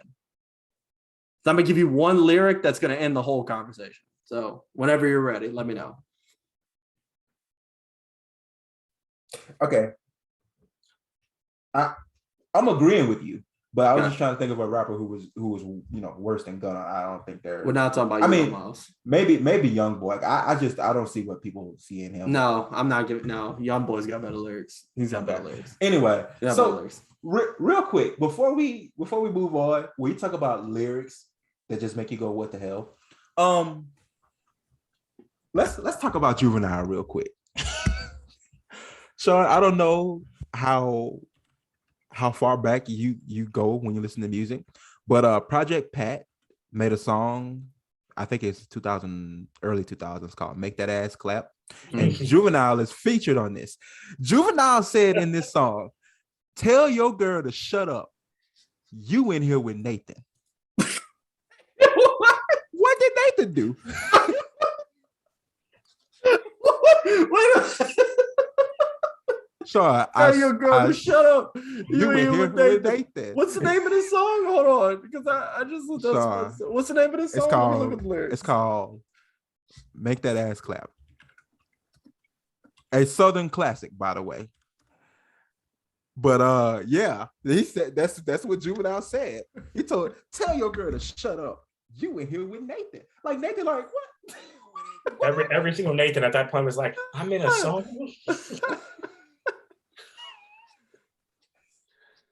I call Hillary once a week and I tell Hillary, "Tell your girl to shut up. You in here with Nathan." It is a real thing. Juvenile said that in a song. And now I don't know any. I don't know any Nathans. I know a few. Do those Nathans have partners? Because you tell they do. those partners, "Hey, you were here with Nathan." Like that happened. So that's what I should have asked. What is the best bar of all time? That's a tough. We got to do a 500 bracket like team tournament on that, and we'll still miss. Yeah, I don't know if that will ever end up at that's not possible. At a solid moment. There have been too many. Like we had multiple years just for albums. Like let alone. Yeah, true. I will tell you one of my favorite like bars of all time. One of them is the very first line in "Can't Tell Me Nothing" by Kanye. Like that's that's the line for me. Mine is in one of my favorites, probably like just a great example of the type of bars that I like. Actually comes from Yonkers. What do you say? Green paper, gold teeth, and pregnant gold retrievers. All I want. Fuck money, diamonds, and bitches. Don't need them. Fantastic. Fantastic. Tyler's lyricism is very underrated, mostly because I think a lot of the content at that point was very shocking, so people weren't focused on. What was that? What was that PlayStation controller scheme that he did in Potato Salad? Oh crap! I was just. Oh my god! When he did that, that was. Hold on, let me see. So yeah, shout out to Tyler. I want a Wolf shirt. Shout out to Lord of Squad. That was one of the best shows out. Shout out to Odd Future Wolfgang. Period. Odd Future Wolfgang, kill them all.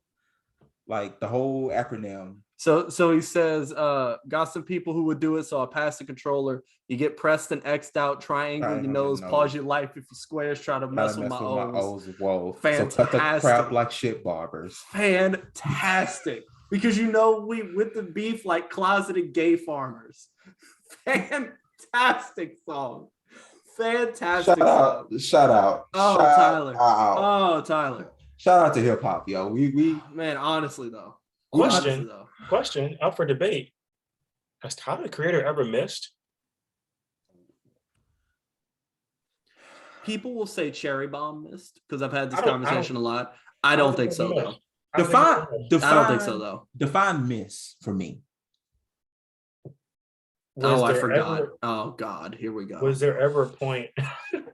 God, do you think there's ever a project or a song in particular that you felt like was just so far and below what Tyler could create that you would throw it away or you would skip it without question, and you could live without ever having heard it in your life, not be any worse off? Oh, then no. I'm about to say you better tread carefully here. From Bastard to Call Me If You Get Lost. Yeah, I mean that would be. Yeah. Rolls Royce Pull Up, like. So that's okay. Drop out. Shout out to fantastic. Oh, that was so good. Oh my God, oh, bro! So we good. Just Call Me If You Get Lost. Fantastic. Will go down as one of his top albums because people wanted more Igor, and I get it. But man, Call Me If You Get Lost was just Tyler on another level. Honestly, that album is so good. I can listen to it straight through and not know what song I'm on because I'm not. Like he's just going straight through with the bars, and it's fantastic. I was like, what song am I on? What was that song 3 songs ago? Right. Oh God. Yeah. Shout out hip hop. Very absolutely. Listen, you might let me get real for a second. Get real with them. We haven't done as many of these as we normally do. It doesn't matter whether you agree or disagree with us on hip hop opinions, because you probably don't agree, right? And some of you probably don't disagree either. That's also true. What matters is that we all understand that the music is great. We appreciate the music and that there's something for everybody. So find what you like, enjoy it, analyze it, dissect it, have a good time. That's all I got. In 2014 told me that I was absolutely dumb for saying that Migos was put your headphones back on. Put them back on. Put your headphones back on. Put them on. Put them on. There you go. Sean argued with me in 20. No. Leave them on. Sean argued with me in 2014 that Migos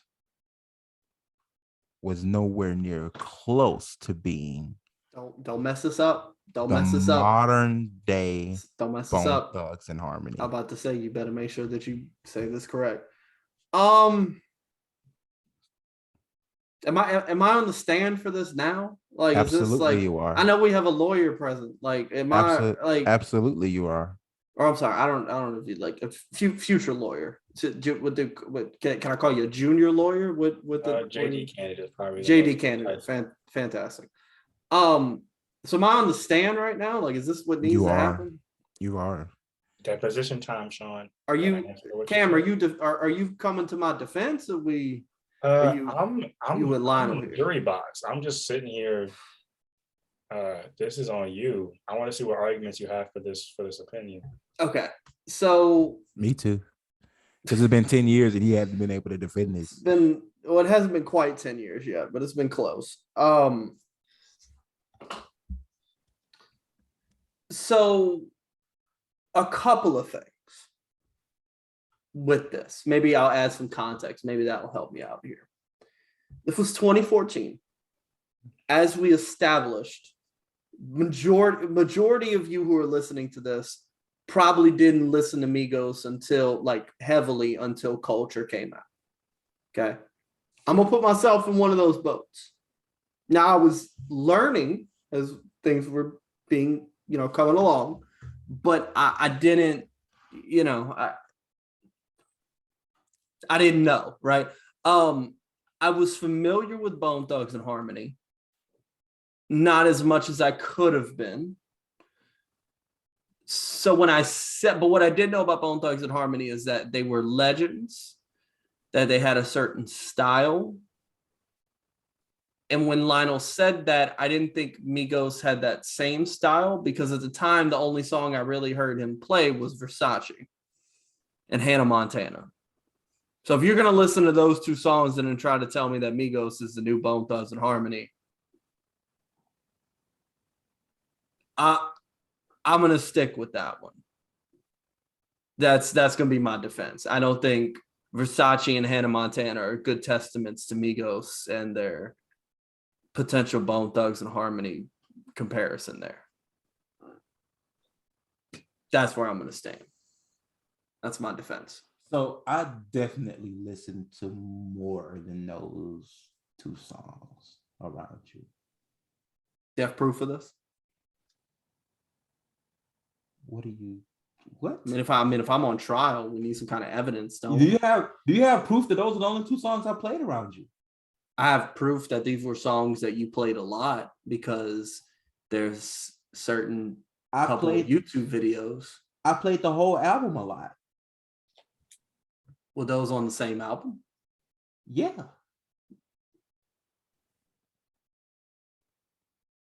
Would you say that Hannah Montana and Versace are testaments to how Migos are the modern day Bone Thugs? Absolutely Harmony? not. Okay, so that's where I'm going to stand on that one at this point. So I'm going to go with, so for the record, I was wrong. Let's stay there. Okay. What? And this will be recorded and put on YouTube, right? So it's not like this is going to go away. I was wrong. However, I'm going to lessen the amount that I was wrong by saying that I didn't have enough information, and we had just finished listening to like maybe Fight Night. It might have been like where we were at that point, right? So forgive me for being misinformed. Not all thunderstorms rotate, my friend. So NBA playoffs, I'm gonna pull up the Yeah, their game's going on as we speak, actually. NBA. So while Sean is pulling up the NBA bracket, I just want to let the listeners know, not all thunderstorms rotate. That's Okay. Fantastic. Okay. Are we done? We're not done. If you have a storm that's rotating, it's a pretty. Also, you don't need a thunderstorm to complete the water cycle. You literally just need precipitation.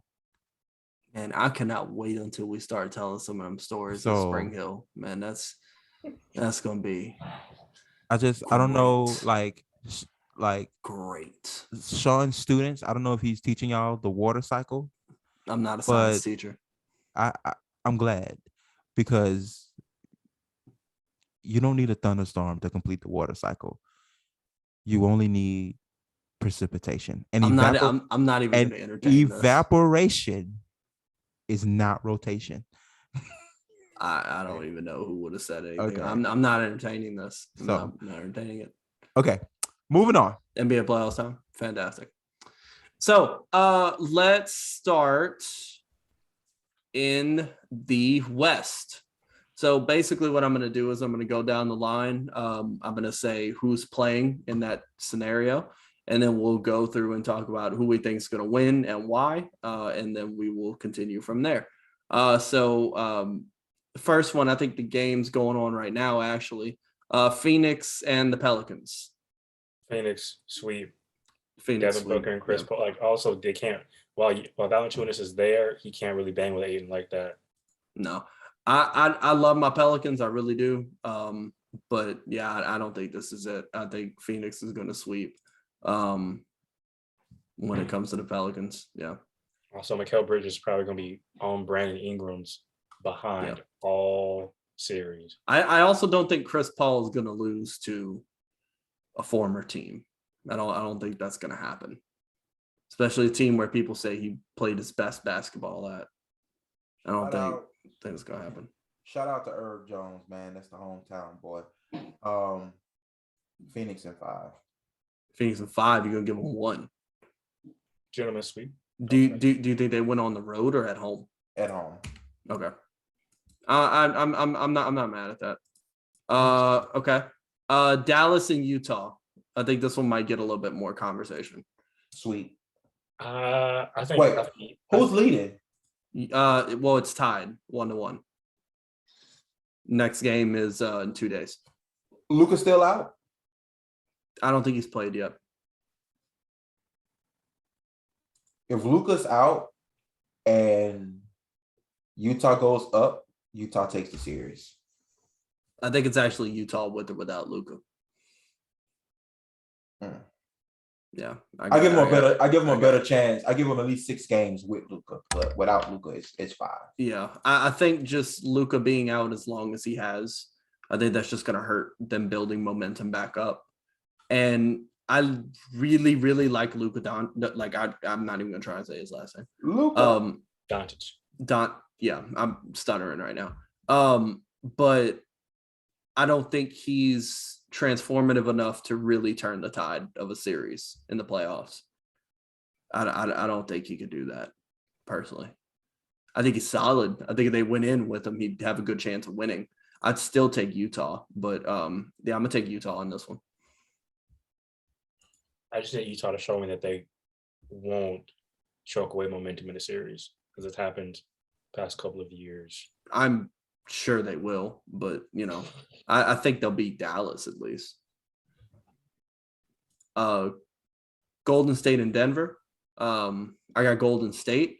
I got them sweeping actually. I love Denver. I love Jokic, but everybody thought Jokic was just going to push around Golden State, and that has not happened to this point.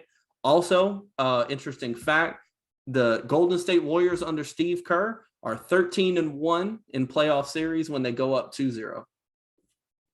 13-1. And that one, for anybody who James, blocked by James. Correct, pretty much. That frustrating series. The most frustrating series of my life. Give me Golden State in 4. I want Jamal Murray to come back because playoff Jamal Murray is just built different. But if he hasn't come back by now, at least he's not coming back. So I'm gonna say Golden State in 5. I think Jokic, but it has to be a low scoring game. Like it has to be under 110. Like they gotta man. Jordan Poole, make that man a splash triplet. I don't like it. Well, it's funny because a lot of people were saying like, oh, well, Jordan Poole is going to get in the way of Klay Thompson. I don't think that's happened at all. That's not how the system works. Like that's not. Klay Thompson moved to the 3, and you got all 3 of them on the court at the same time. Simple as that. Now, Golden State is small, so I'm going to spoil right now. I got Golden State going all the way. I got Golden State actually winning the whole thing. I don't know about winning. No, I got Milwaukee winning, to be honest. But we'll get there when we get there. But I'm a little concerned with how small Golden State is because they are small. I think it also depends on the matchup. Like if they were playing people who had longer wing defenders, right? I think they would be in a lot more trouble. Yeah, I think Denver's actually a worse matchup for Golden State than what people are actually giving it credit for. If they were fully healthy, I would agree with that. Yeah. All right, but I guess it's just you're seeing Denver's gaps as a team in this series. Yeah. And then Memphis and Minnesota. Such a good series. I am gonna go with I want to say my second upset, but my bigger upset in this case because I don't really think Utah beating Dallas is an upset. But I'm gonna take Minnesota in 6. Minnesota in 6. You think it's because Ant goes off, then Cat goes off, or both? I think at the end of the day, oh my God, I'm blanking on that dude's name. And John? Ja Morant for the Grizzlies. I think at the end of the day, he's not gonna be. Wait, has he been playing? Yeah. He's been playing in this series. Okay, because I thought he got hurt at some point. He was hurt right before, like he came back. Okay. I don't know how playoff built he is. So we'll have to see. To me, he's like the NBA Justin Herbert. I actually compare him more to that's a good comparison. I actually compare him a lot to rookie season Kobe. In what way? In the way of like a lot of his game was flashy, but he still has the ability like to actually shoot. Like, yeah, because a lot of people want to say Derrick Rose, and I get it, but Derrick Rose couldn't shoot. Ja's a better shooter now than Derrick Rose has at this point. Right. And people forget how kind of inconsistent Kobe actually was as a shooter in his rookie year. Which I think is where Ja Morant's at.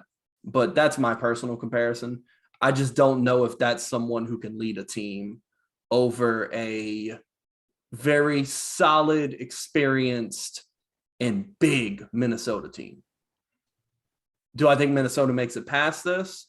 Considering that they play the Warriors next, for me, no. But, whatever. Give me Memphis in 7. Ja is still Ja. Those boys was hot when he was hurt. So yeah. No, I mean that's true. They do have a winning record while he's out. And it's a very good winning record.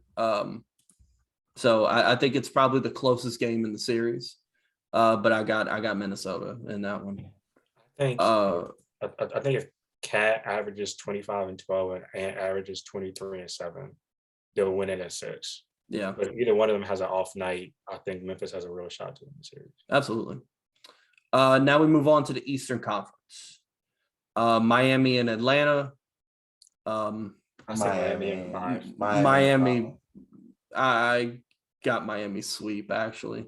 I think Miami's a much better team than what even I've given them credit for. Trae Young gets hot. He'll have one good game, and then after that, it'll be back to mediocrity for Atlanta. They're just not good. No. It's just, they are. I had to say they're a regular season team outside of like last year. Very much so. Very much so. Philadelphia and Toronto. Tyrese Maxey does not get the credit he deserves. He's been playing well all year long. Yeah. I got Philly in 6. I got Philly in 5. I'm gonna go Toronto on that one. Really? Philly is like the most I call it the broke hip capital of the NBA. Like somebody's always hurt. Like, come on. They're still 4 seed. So I mean, you get hurt as a 4 seed. Hey, you do what you got to do. Whatever. 70 street close Sixers. 7 street close. Street close. Milwaukee and Chicago. I know it's gonna break your heart, Cam. I know. I know it's gonna break your heart. It's probably gonna be Milwaukee and 4. I don't want to like it. Truly. I'm gonna get them boys at least a game. Like in my heart, I know they can win a game, but Giannis is a freak of nature, quite literally. And Drew Holiday can lock anyone up. We're very guard heavy. We're not very big, so he can lock down any one of those guards any given night because Lonzo isn't on the floor because he's injured.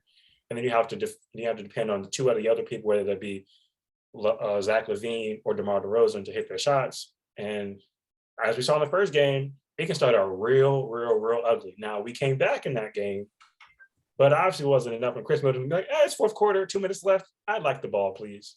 Bucket. I don't really think there's a team that can contend with Milwaukee right now in the entire playoffs. I don't think there's one, to be honest. I want there to be a repeat of last year's finals, if I'm being completely honest. I don't think Phoenix is making it to the finals again. Yeah, we're going to talk about that one momentarily.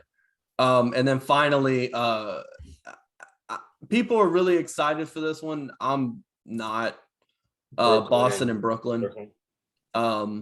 I had Brooklyn in 5. Boston in 5. There's just so many variables here, but I have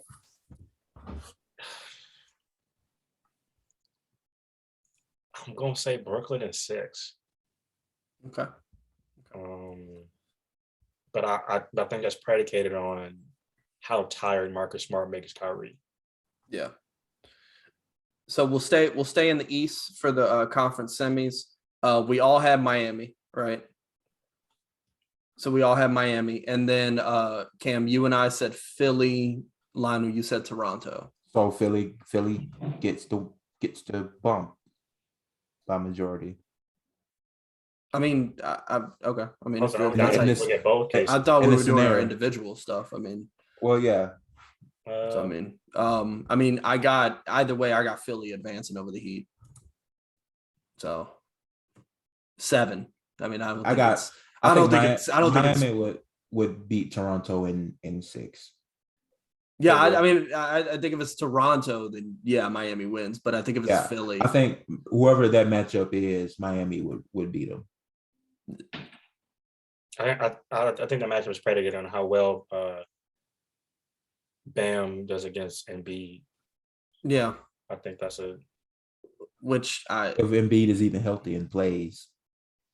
I mean, he's healthy right now. he's playing right now. Like. I mean, he's got to stay healthy. That was 10 minutes ago. Check it again. Is he healthy now? He's been healthy the past couple of weeks. He's still fine. I mean, he's all right. You know, Check it right now. I actually am more concerned about whether James Harden's actually going to be good by that point. You know, James Harden would make, but like Jimmy Butler would make James Harden disappear with how James Harden is playing right now. Like, yeah, I mean, it's going to be tough, but I think if you look at the teams, if you're asking me what person do I think can take over that series when it comes to Philly and the Heat, and you're giving me like a choice of each person on each team, I think Embiid stands out over everybody. So I think a healthy Embiid is going to, again, not dominate. I give him 7. And I even give like probably two of those 3 games overtime. I think it's going to be very close. But I do think the Sixers will edge them out because I think Embiid is just that guy, to be honest. I think he's just that guy. I think the Sixers will edge out Miami. Yes. I have the Sixers and 7. I can live with that. And then Milwaukee, and I said Brooklyn. Lionel, you said Boston. Cam, you said Brooklyn, right? Yeah. I got Milwaukee in 4 regardless. I think if there's I'm not gonna lie. I know that's disrespectful, but if it's Boston, there's no chance.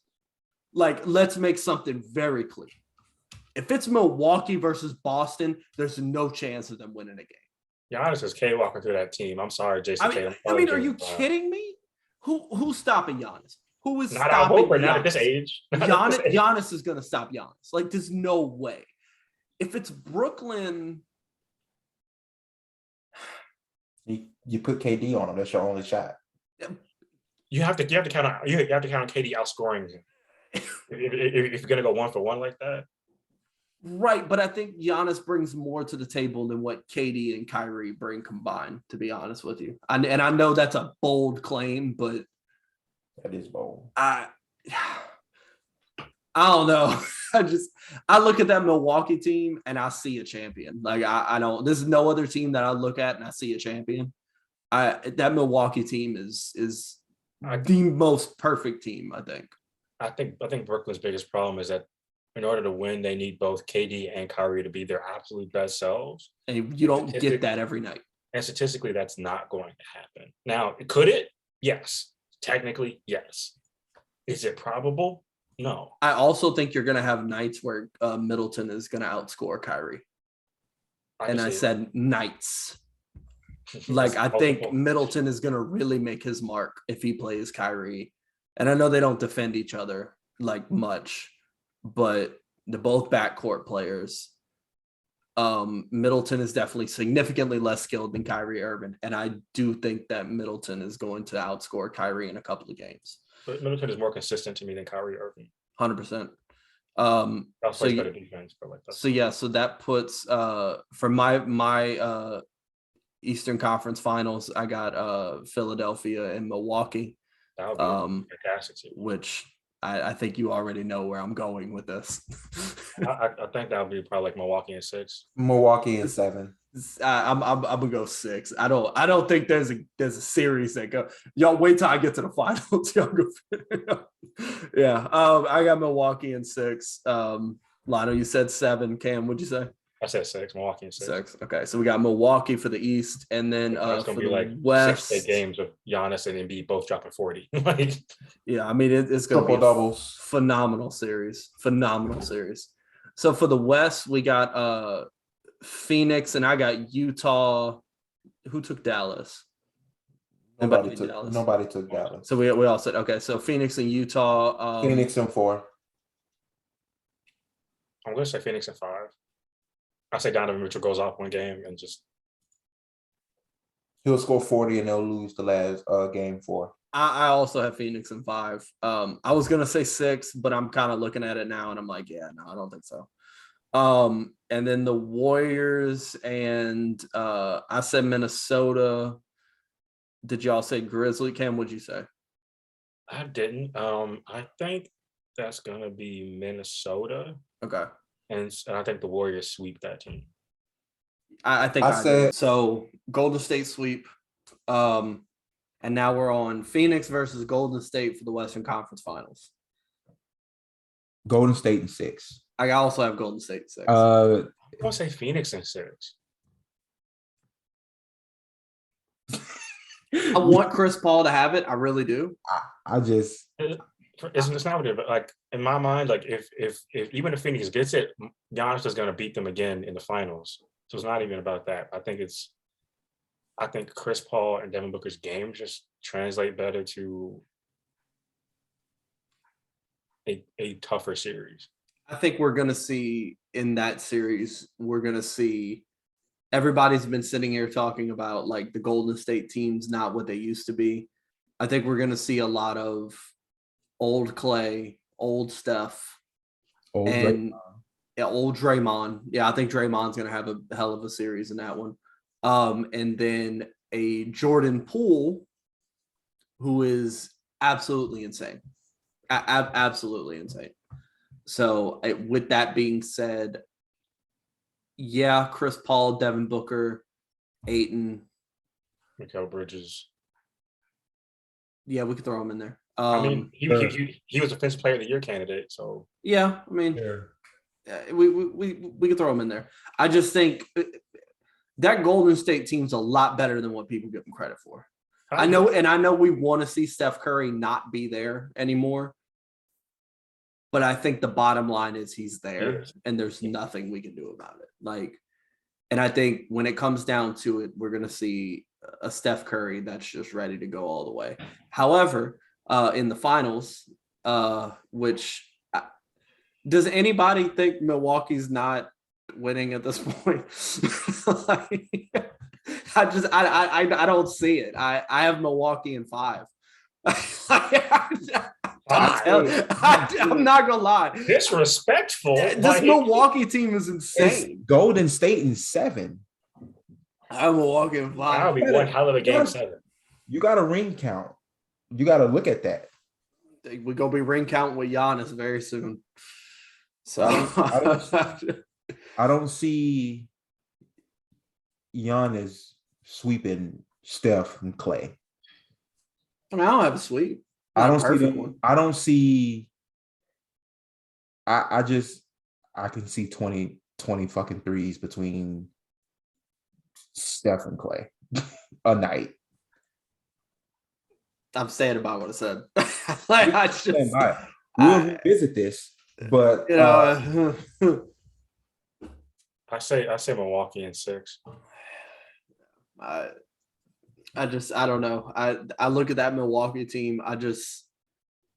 Their size is a problem because they're going to have to guard Brook Lopez and Giannis in the same lineup, and that would be a problem. That Milwaukee team's a lot bigger, and I'm pretty sure like Middleton's bigger than Clay. Like Drew Holiday's around the same size as Steph, so like the front 5 just stands above them. Like I mean, wasn't that? I mean, that Cleveland team was bigger. What Cleveland team? The Cleveland team that Is not in currently? No, I'm just saying, no, that Cleveland team that beat that Golden State back in the day, they were a lot bigger. For that first ring, I don't think that Cleveland team was bigger than Golden State, and they won. And who won? And Golden State won that series, the very first one. Oh, was that 2015? I think you're talking about a very different. I'm just saying scenario here. All I'm saying is I wouldn't worry too much about the size. I think it matters when your star power is equal. Still gotta defend the 3-point line. I think the difference. I mean, I think the problem that we all knew with that Cavs team going in is that they didn't really have great perimeter defense. You had Dellavedova, who was good perimeter defense. Question: Who led the series between Golden State and Milwaukee in the regular season? Did they play each other? They would have had. They had to play twice.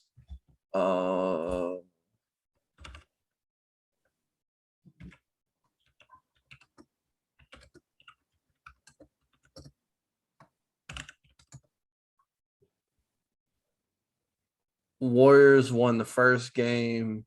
Bucks won the second. So mathematically, it could go 7. It could very probably go 7. The first game was March 12th. Second game was January 13th. Don't you mean that in reverse? In reverse, correct. You know what I meant. I realized as soon as I said it. First game was January 13th. Second game was the margin of victory in those games? First game was 118-99 Bucks. Second game was 122-109 Warriors. So about equal. About equal, yeah. I mean, yeah. Give me Golden State in 7. I'm still gonna take Milwaukee in 5. And I know it's unpopular. I know it's disrespectful.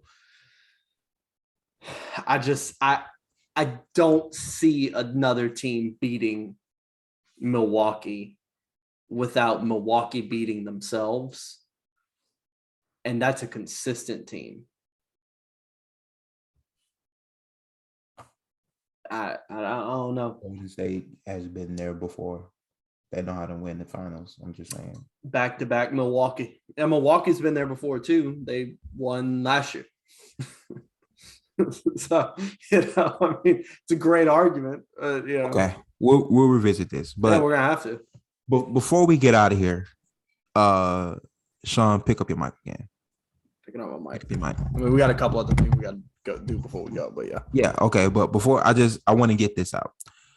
I said what I said last week about the WNBA. Okay. You gourmet snails out there. Gourmet snails. Like, you'll get on the internet and trash WNBA, and your little girl sees that. What's she supposed to do? What's she gonna think? She's gonna think what I think, that you trash. You are escargot. All the women in your life see that. And they sit there and probably they look live in your mother's basement.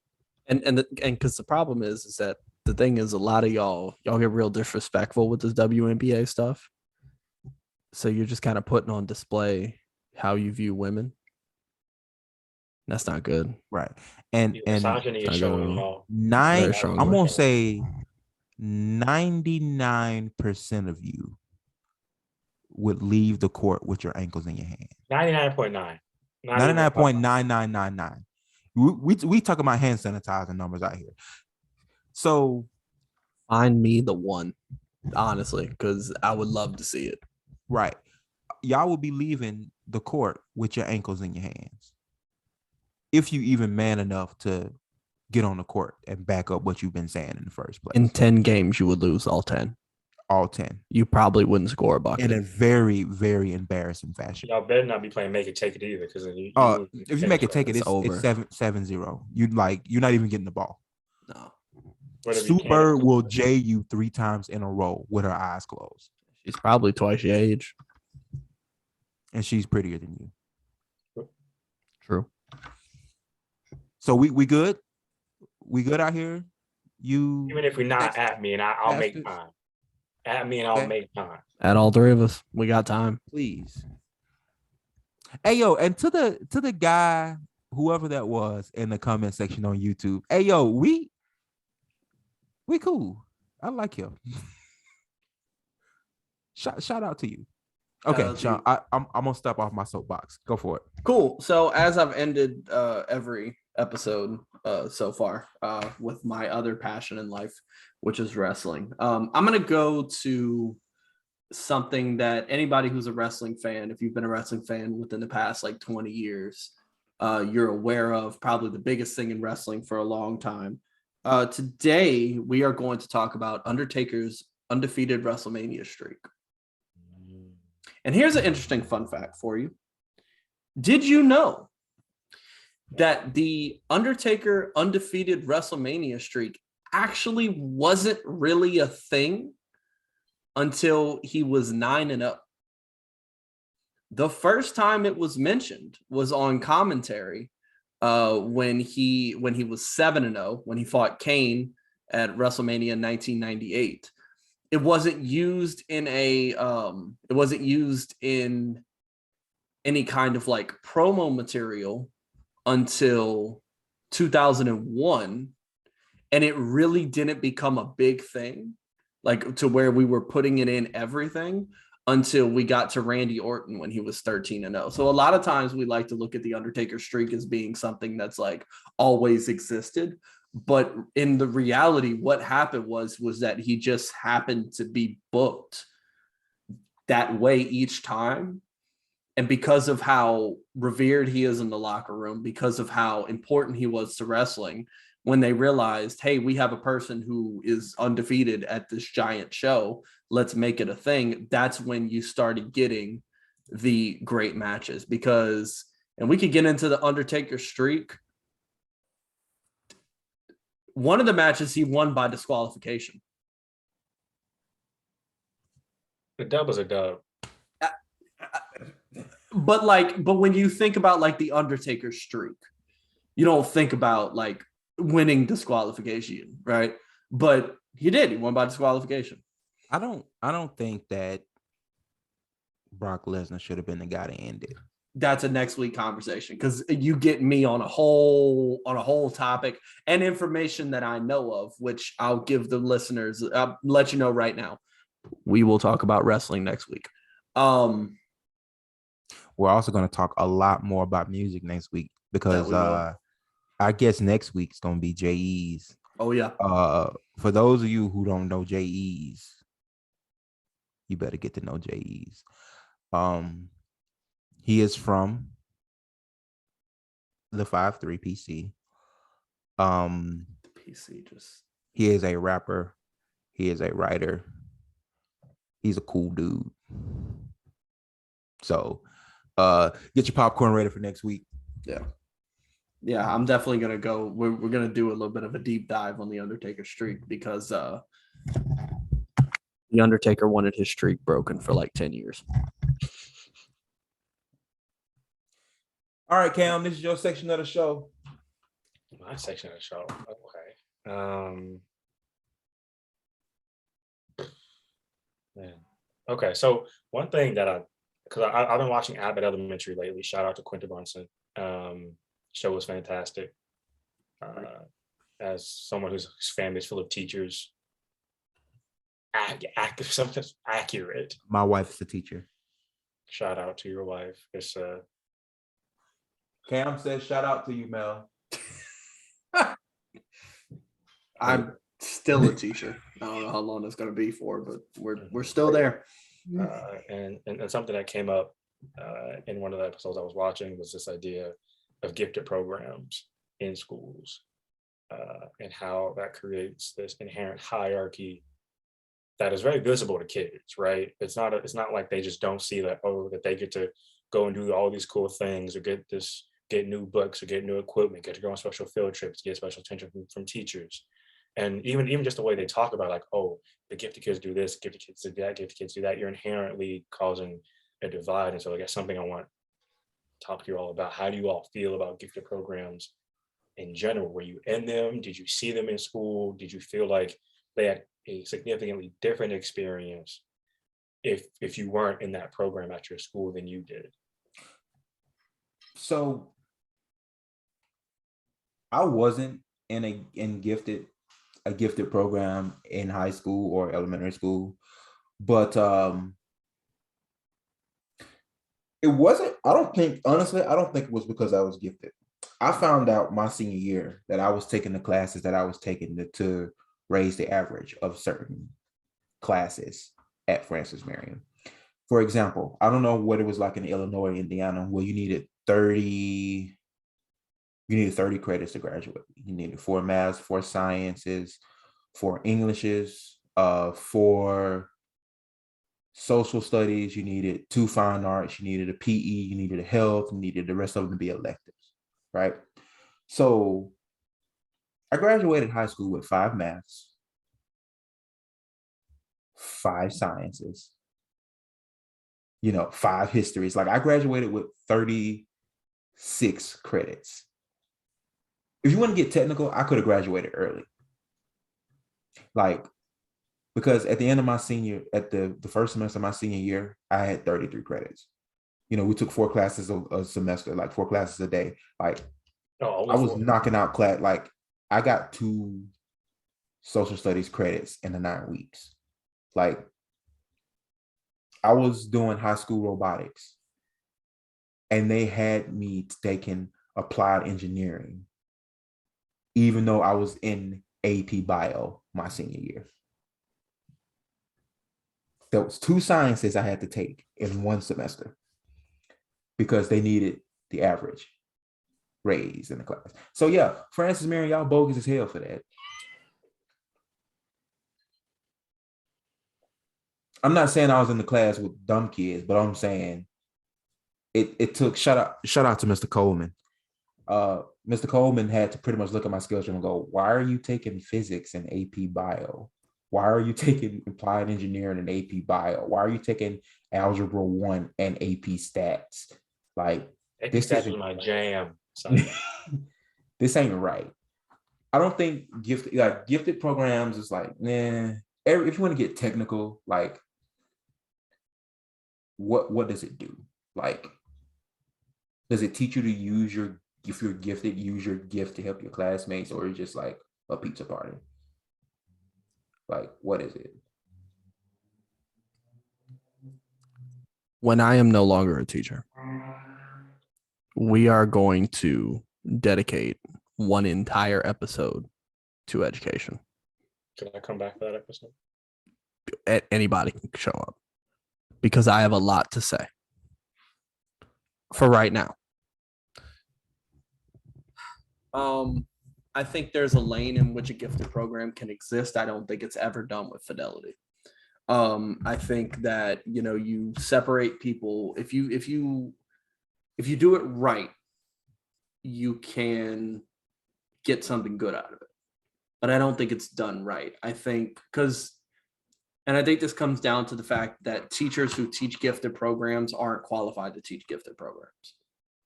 So you get a teacher that is a gifted teacher that was given that assignment or chose to have that assignment, but may not have that gifted mentality, may not see the same things as those students see, and trying to teach them more things. Because I myself was not gifted, but I grew up with a bunch of kids who were in the gifted programs. So I heard a lot about their classes. And 90% of the time they would sit there and say, my gifted classes are the most fun because we get to do what we want, but we don't learn anything. And I think when that's your environment, that's not good. You know what, Sean, you reminded me of when we get to that education episode, we're gonna mention Spring Hill and that, because I ain't gonna lie, Spring Hill, some of the stuff y'all did education wise was bogus as hell too. For example, African American lit. Do I need to say the teacher's name? I didn't take that class on purpose. So Okay, I had to didn't take take it. it It was the only 200 level English that like my major would accept when I was doing it. For some reason, it was stupid. But what are the chances that that teacher's gonna listen to this podcast? Fuck it. Dr. Litweiler. Mm. She starts the class. Okay, first I don't there remember who that was. are like two black kids in the whole class. Like, so I was already like, this bogus as hell from the start, right? I knew I had made a mistake, and I took the class with people in our friend group who were also not people of color. So I had nobody to go, this is bullshit with. So she starts off by saying, hey, I know I'm not black. I don't know what it's like to be black, but I read a lot of books, and that qualifies me to teach this class. Dope. already starting off in bad faith at that point. Dope. Bro, Fantastic. we're gonna get into African American lit, where the teacher told me that my black wasn't black enough in an essay. So it was like, how would you know? But yeah, I'm actually looking forward to that education episode. That's gonna be fun. I have an interesting, I guess, perspective on the whole gifted thing. So I went to language academy for middle school, and then the middle school only went to 6th grade. So I went to a different school that was an entirely gifted, like the entire school was gifted. So our entire curriculum was 2 years ahead of where we were grade-wise. And so we had teachers that taught to that extent. So I was taking high school biology in 7th grade. I was taking Latin and French in 7th and 8th grade. I was taking algebra 2, trigonometry, pre-calc in 7th and 8th grade. And it's interesting going from an environment where there is that separation between people in the regular program, the special ed program, and the gifted program, and then when the entire program is just that, like when the entire school is in that curriculum and in that space, I think you get less of what Sean was saying, less of we just do whatever we want, because the basis is of you're here for a very particular purpose. And we have to make sure that that purpose is maintained. I said, I think there's a lane it can exist in.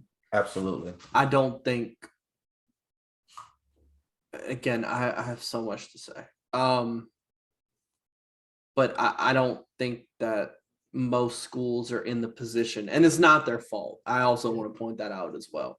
Because if you think that I'm going to sit there on that day and just rant about how the schools are all trash, I'm not going to do that.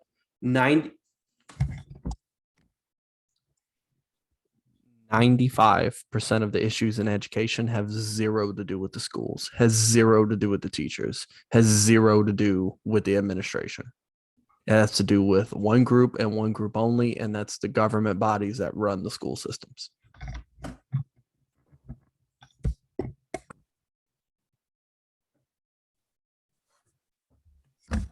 What Sean said.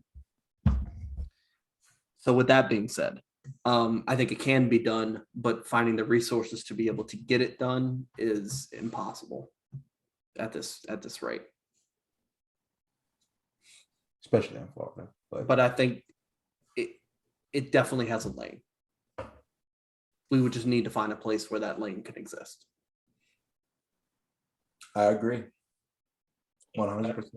This is something that I find interesting to see when a institution creates a structure that automatically sets up kids and children and students to understand that they're valued less, whether it be in one form or another, by something, by a trait that is attributed to them, not of their own choosing.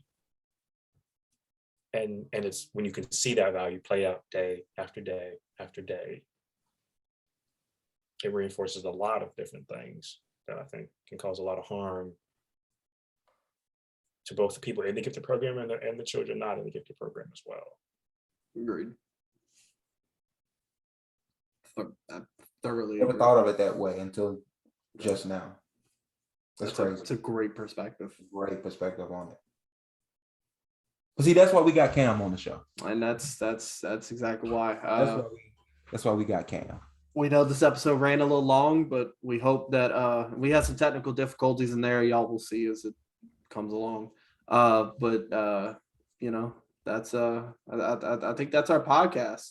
What you got, son, Lionel? I just want to say thank you to the as of recording this, the 30, 35 people who watched last week. Y'all, like, yeah. Keep listen, rocking with us. When we blow up and we get that Spotify deal, like, y'all gonna be like, well, when that was on YouTube, we was watching when that was on YouTube. Y'all, hey yo, get on this train. Like, truly. For real. I'm Lionel. That's Sean. That's Cam. Special shout out to Cam. Thank you so much for coming on. Thank y'all for having me. It was great. Come back, Cam. For sure. Yeah, I would love to. We'll definitely get you back on for sure, especially that education episode. Playing like summertime.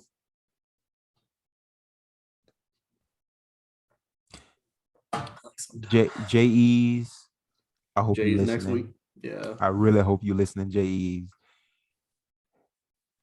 We respect the hell out of you. And we know you're a musical guru. Get ready, because next week is gonna be fun for you. Please don't kill me with your music opinions. This is a Chucky Beat That's all I'm gonna say, production. We can't wait to have you though. Shout out to JEs. Shout out, JEs. All right, y'all. Have a good night. That's our podcast. Your water and mind your damn business.